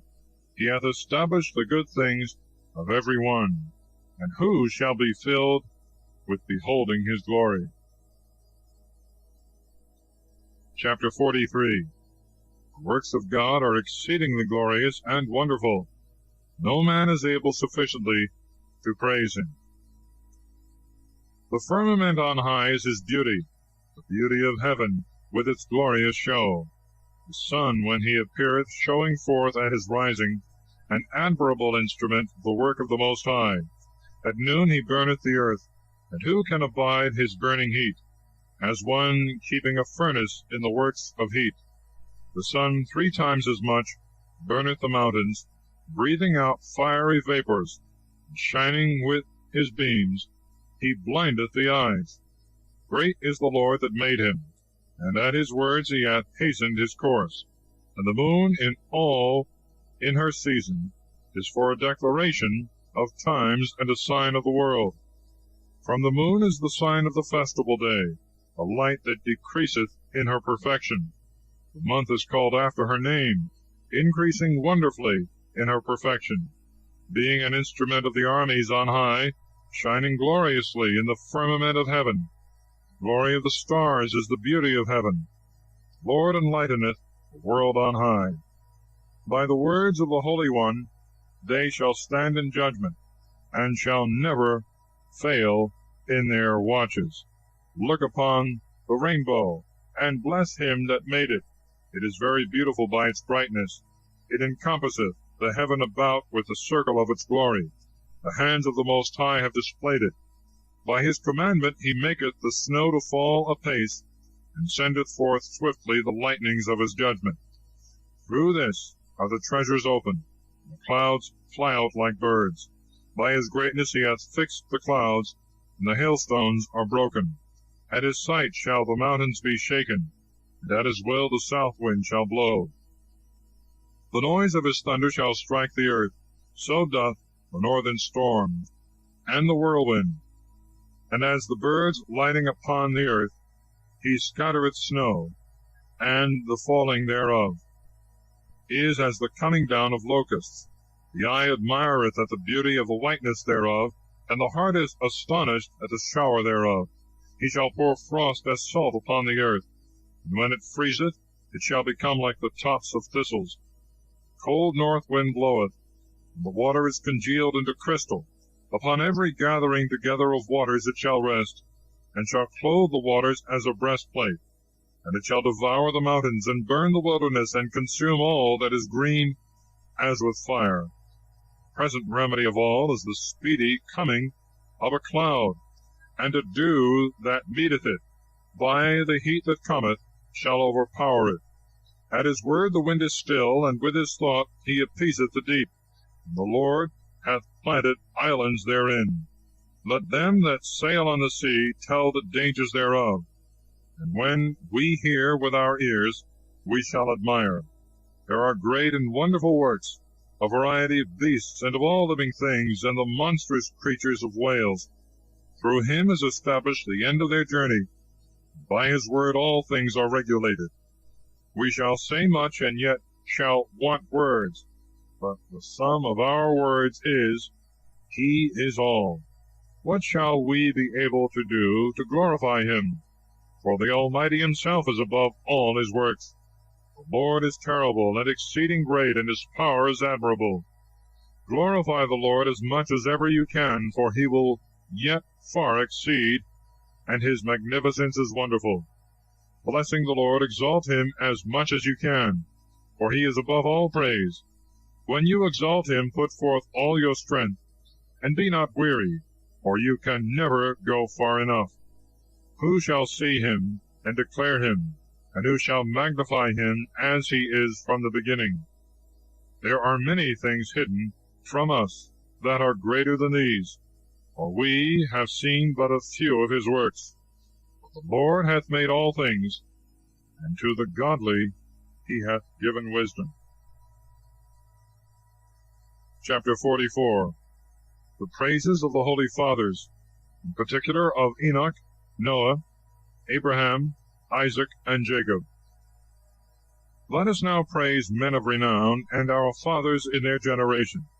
The Lord hath wrought great glory through his magnificence from the beginning, such as have borne rule in their dominions, men of great power, and endued with their wisdom, showing forth in the prophets the dignity of prophets, and ruling over the present people, and by the strength of wisdom instructing the people in most holy words, such as by their skill sought out musical tunes, and published canticles of the Scriptures.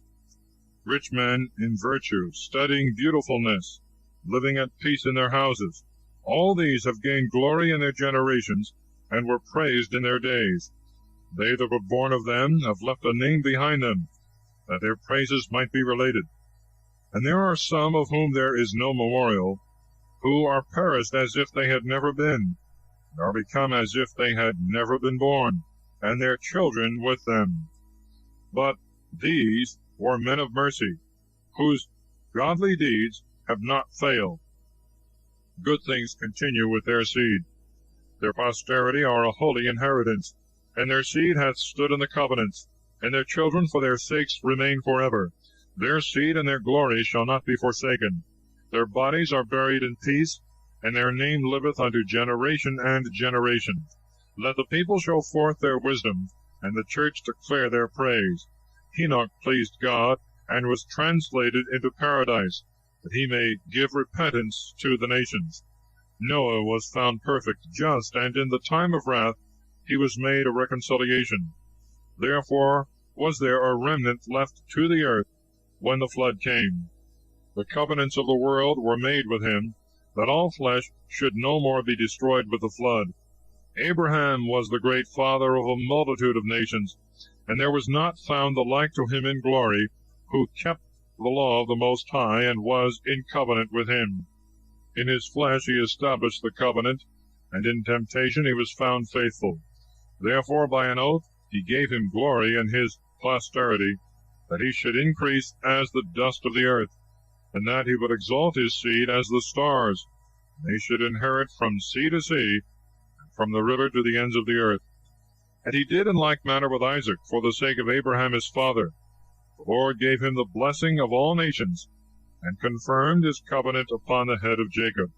He acknowledged him in his blessings, and gave him an inheritance, and divided him his portion in 12 tribes. And he preserved for him men of mercy, that found grace in the eyes of all flesh. Chapter 45. The praises of Moses, of Aaron, and of Phinehas. Moses was beloved of God and men, whose memory is in benediction. He made him like the saints in glory, and magnified him in the fear of his enemies. And with his words he made prodigies to cease. He glorified him in the sight of kings, and gave him commandments in the sight of his people, and showed him his glory. He sanctified him in his faith and meekness, and chose him out of all flesh. For he heard him and his voice, and brought him into a cloud.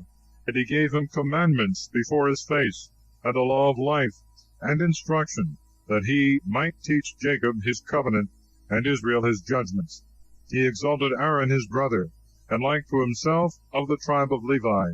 He made an everlasting covenant with him, and gave him the priesthood of the nation, and made him blessed in glory. And he girded him about with a glorious girdle, and clothed him with a robe of glory, and crowned him with majestic attire, and put upon him a garment to the feet, and breeches, and an ephod, and he encompassed him with many little bells of gold all round about, that as he went there might be a sound, and a noise made that might be heard in the temple, for a memorial to the children of his people.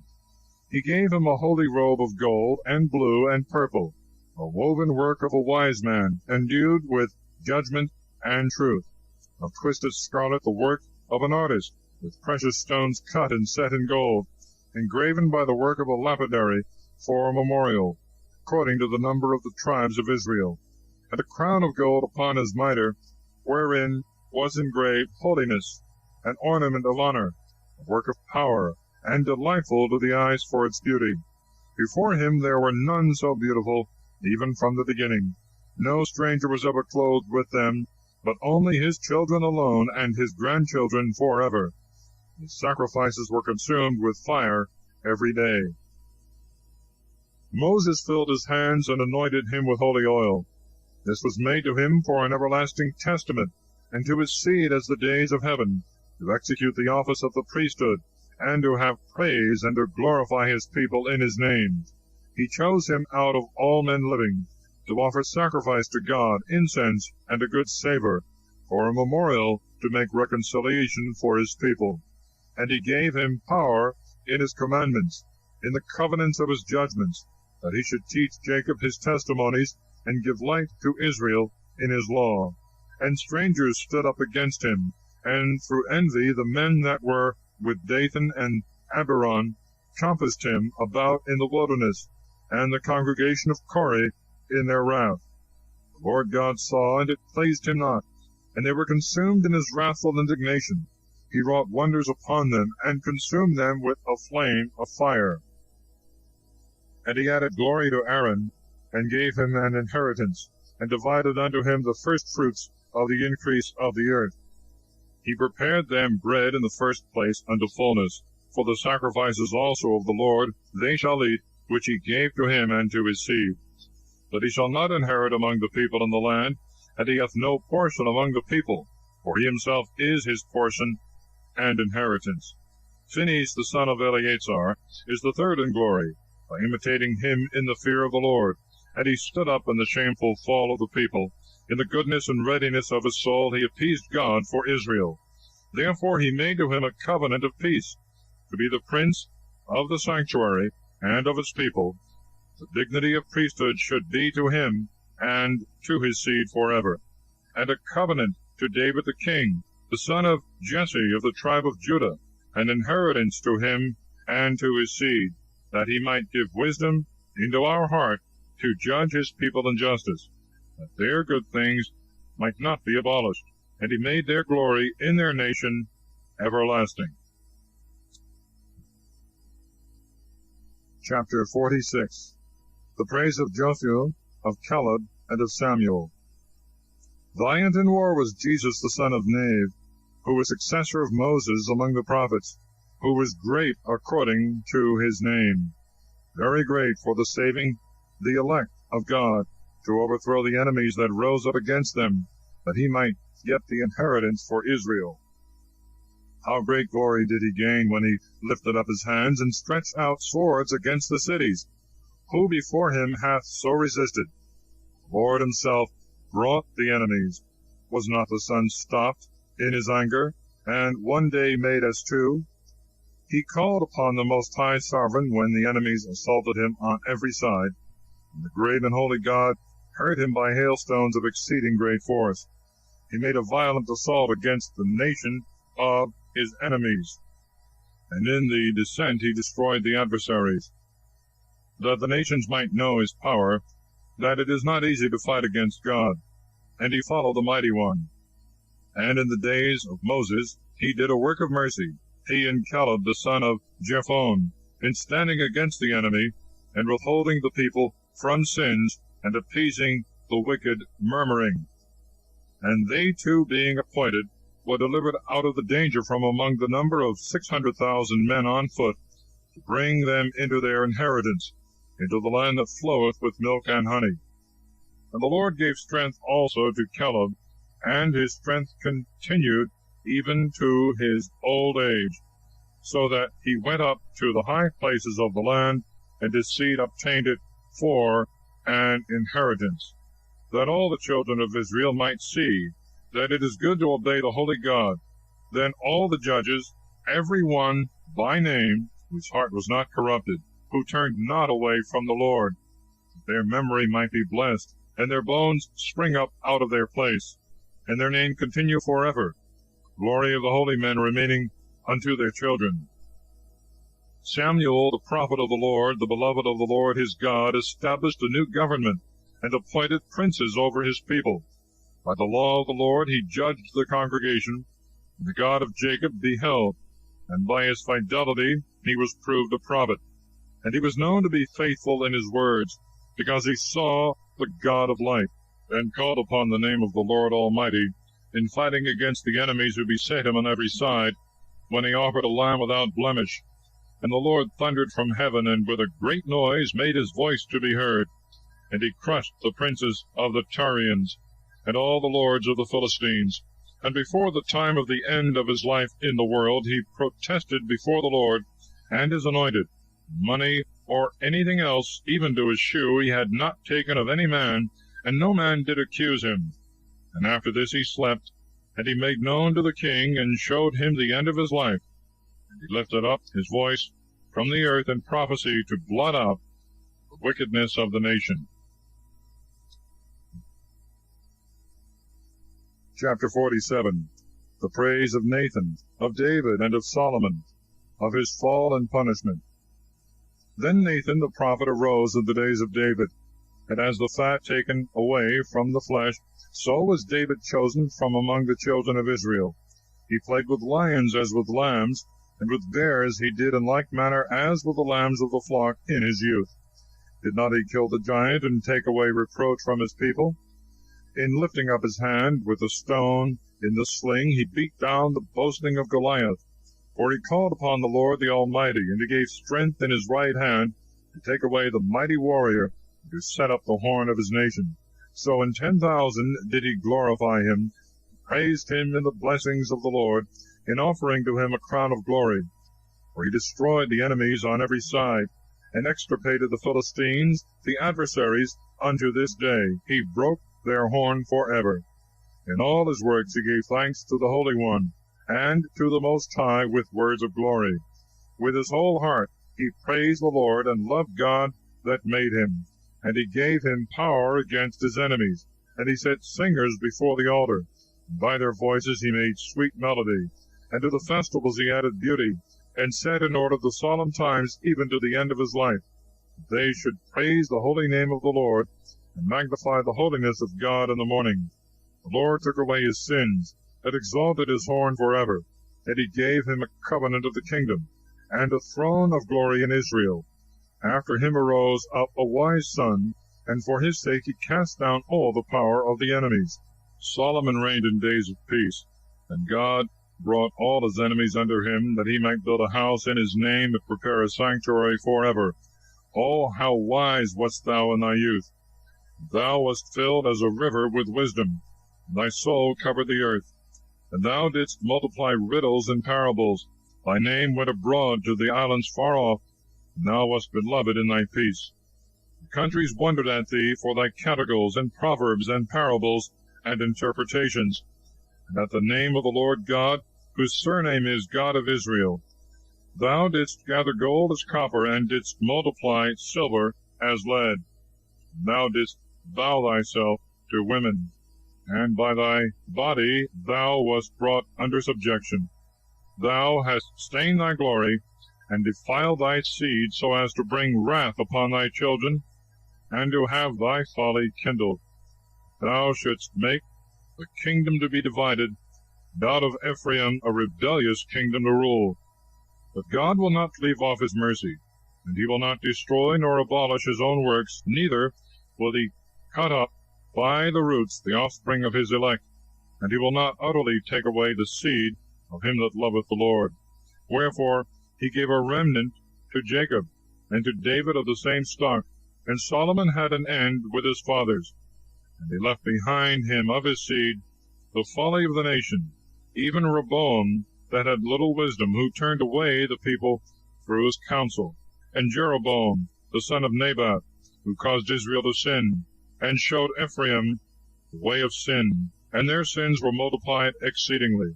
They removed them far away from their land, and they sought out all iniquities, till vengeance came upon them, and put an end to all their sins.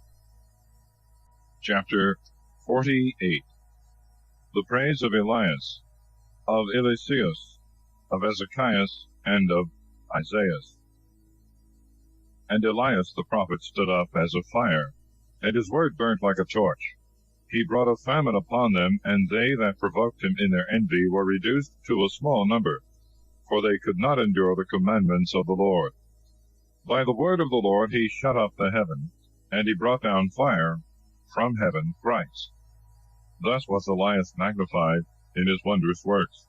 And who can glory like to thee, who raisest up a dead man from below, from the lot of death by the word of the Lord God, who broughtest down kings to destruction, and brokest easily their power in pieces, and the glorious from their bed, who heardest judgment in Sinai, and in Horeb the judgments of vengeance, who anointest kings to penance, and madest prophets successors after thee, who wast taken up in a whirlwind of fire, in a chariot of fiery horses, who art registered in the judgments of times to appease the wrath of the Lord, to reconcile the heart of the Father to the Son, and to restore the tribes of Jacob.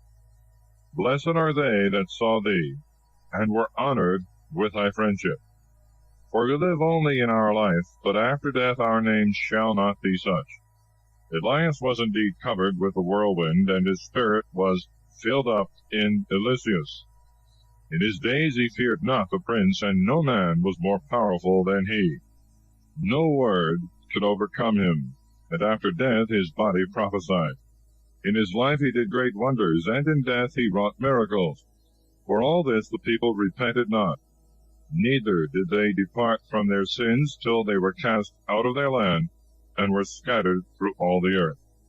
And there was left but a small people, and a prince in the house of David. Some of these did that which pleased God, but others committed many sins. Hezekiah fortified his city, and brought in water into the midst thereof, and he digged a rock with iron, and made a well for water. In his days Sennacherib came up, and sent Rabshakeh, and lifted up his hand against him. And he stretched out his hand against Sion, and became proud through his power. Then their hearts and hands trembled, and they were in pain as women in travail. And they called upon the Lord, who was merciful, and spreading their hands they lifted them up to heaven.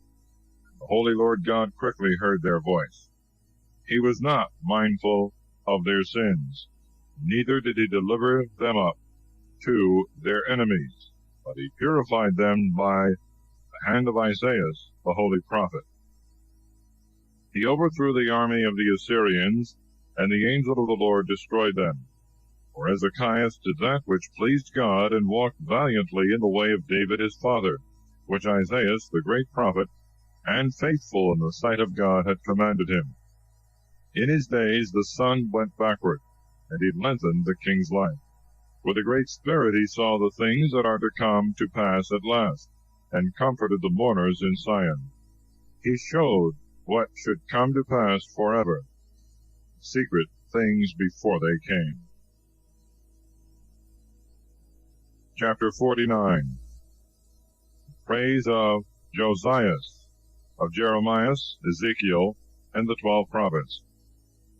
Also of Zerubbabel, Jesus the son of Josedek, Nehemiah, Enoch, Joseph, Seth, Sem, and Adam.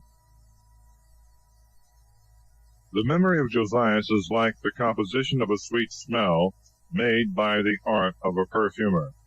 His remembrance shall be sweet as honey in every mouth, and as music at a banquet of wine. He was directed by God unto the repentance of the nation, and he took away the abominations of wickedness. And he directed his heart towards the Lord. In the days of sinners he strengthened godliness. Except David and Hezekiah and Josias, all committed sin. For the kings of Judah forsook the law of the Most High, and despised the fear of God. So they gave their kingdom to others, and their glory to a strange nation. They burnt the chosen city of holiness, and made the streets thereof desolate, according to the prediction of Jeremiah. For they treated him evil, who was consecrated a prophet from his mother's womb, to overthrow and pluck up, and destroy, and to build again and renew. It was Ezekiel that saw the glorious vision, which was shown him upon the chariot of cherubims. For he made mention of the enemies under the figure of rain, and of doing good to them that showed right ways, and made the bones of the 12 prophets spring up out of their place. For they strengthened Jacob, and redeemed themselves by strong faith. How shall we magnify Zerubbabel? He was as a signet on the right hand. In like manner Jesus, the son of Josedech, who in their days built the house and set up a holy temple to the Lord, prepared for everlasting glory. And let Nehemias be a long time remembered, who raised up for us our walls that were cast down, and set up the gates and the bars, who rebuilt our houses. No man was born upon earth like Enoch, for he also was taken up from the earth, nor as Joseph, who was a man born prince of his brethren, support of his family, the ruler of his brethren, the stay of the people. And his bones were visited, and after death they prophesied. Seth and Sem obtained glory among men, and above every soul Adam in the beginning. Chapter 50. The praises of Simon the high priest. The conclusion. Simon the high priest, the son of Onias, who in his life propped up the house, and in his days fortified the temple. By him also the height of the temple was founded, the double building and the high walls of the temple. In his days the wells of water flowed out, and they were filled as the sea above measure. He took care of his nation, and delivered it from destruction. He prevailed to enlarge the city, and obtained glory in its conversation with the people, and enlarged the entrance of the house and the court. He shone in his days as the morning star in the midst of a cloud, and as the moon at the full, and as the sun when it shineth, so did he shine in the temple of God. And as the rainbow giving light in the bright clouds, and as a flower of roses in the days of the spring, and as the lilies that are on the brink of the water, and as the sweet-smelling frankincense in the time of summer, as a bright fire, and frankincense burning in the fire, as a massy vessel of gold adorned with every precious stone, as an olive tree budding forth, and a cypress tree rearing itself on high, when he put on the robe of glory, and was clothed with the perfection of power. When he went up to the holy altar, he honored the vesture of holiness. And when he took the portions out of the hands of the priests, he himself stood by the altar. And about him was the ring of his brethren, and as the cedar planted in Mount Libanus, and as branches of palm trees, they stood round about him, and all the sons of Aaron in their glory. And the oblation of the Lord was in their hands before all the congregation of Israel.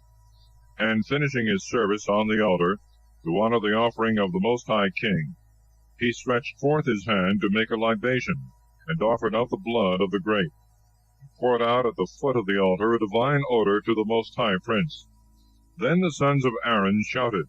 They sounded with beaten trumpets, and made a great noise to be heard for a remembrance before God. Then all the people together made haste, and fell down to the earth upon their faces, to adore the Lord their God, and to pray to the Almighty God, the Most High. And the singers lifted up their voices, and in the great house the sound of sweet melody was increased. And the people in prayer besought the Lord the Most High, until the worship of the Lord was perfected, and they had finished their office. Then coming down, he lifted up his hands over all the congregation of the children of Israel, to give glory to God with his lips, and to glory in his name. And he repeated his prayer, willing to show the power of God. And now pray ye to the God of all, who hath done great things in all the earth, who hath increased our days from our mother's womb, and hath done with us according to his mercy. He grant us joyfulness of heart, and that there be peace in our days in Israel forever, that Israel may believe that the mercy of God is with us, to deliver us in his days. There are 2 nations which my soul abhorreth, the third is no nation which I hate, they that sit on Mount Seir, and the Philistines, and the foolish people that dwell in Shechem. Jesus the son of Sirach of Jerusalem hath written in this book the doctrine of wisdom and instruction, who renewed wisdom from his heart. Blessed is he that is conversant in these good things. He that layeth them up in his heart shall be wise always. For if he do them, he shall be strong to do all things, because the light of God guideth his steps. Chapter 51. A prayer of praise and thanksgiving. A prayer of Jesus the son of Sirach. I will give glory to thee, O Lord, O King, and I will praise thee, O God my Saviour. I will give glory to thy name, for thou hast been a helper and protector to me, and hast preserved my body from destruction, from the snare of an unjust tongue, and from the lips of them that forge lies. And in the sight of them that stood by, thou hast been my helper. Thou hast delivered me according to the multitude of the mercy of thy name, from them that did roar, prepared to devour, out of the hands of them that sought my life, and from the gates of afflictions, which compassed me about, from the oppression of the flame which surrounded me, and in the midst of the fire I was not burnt, from the depth of the belly of hell, and from an unclean tongue, and from lying words, from an unjust king, and from a slanderous tongue. My soul shall praise the Lord even to death, and my life was drawing near to hell beneath. They compassed me on every side, and there was no one that would help me. I looked for the succor of men, and there was none. I remembered thy mercy, O Lord, and thy works which are from the beginning of the world. How thou deliverest them that wait for thee, O Lord, and savest them out of the hands of the nations. Thou hast exalted my dwelling place upon the earth, and I have prayed for death to pass away. I called upon the Lord, the Father of my Lord, that he would not leave me in the day of my trouble, and in the time of the proud without help. I will praise thy name continually, and will praise it with thanksgiving, and my prayer was heard. Thou hast saved me from destruction, and hast delivered me from the evil time. Therefore I will give thanks, and praise thee, and bless the name of the Lord. When I was yet young, before I wandered about, I sought for wisdom openly in my prayer. I prayed for her before the temple, and unto the very end I will seek after her, and she flourished as a grape soon ripe. My heart delighted in her, my foot walked in the right way. From my youth up I sought after her. I bowed down my ear a little, and received her. I found much wisdom in myself, and I profited much therein. Him that giveth me wisdom will I give glory. I have determined to follow her. I have had a zeal for good, and shall not be confounded.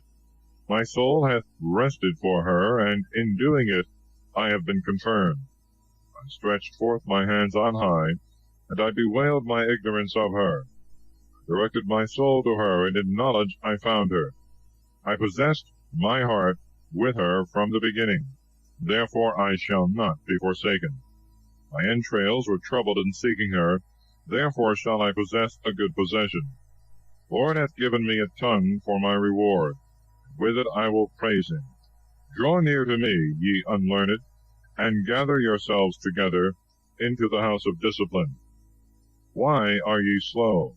And what do you say of these things? Your souls are exceeding thirsty. I have opened my mouth, and have spoken. Buy her for yourselves without silver, and submit your neck to the yoke, and let your soul receive discipline, for she is near at hand to be found. Behold with your eyes how I have labored a little, and have found much rest to myself. Receive ye discipline as a great sum of money, and possess abundance of gold by her. Let your soul rejoice in his mercy, and you shall not be confounded in his praise. Work your work before the time, and he will give you your reward in his time. Thus concludes Ecclesiasticus.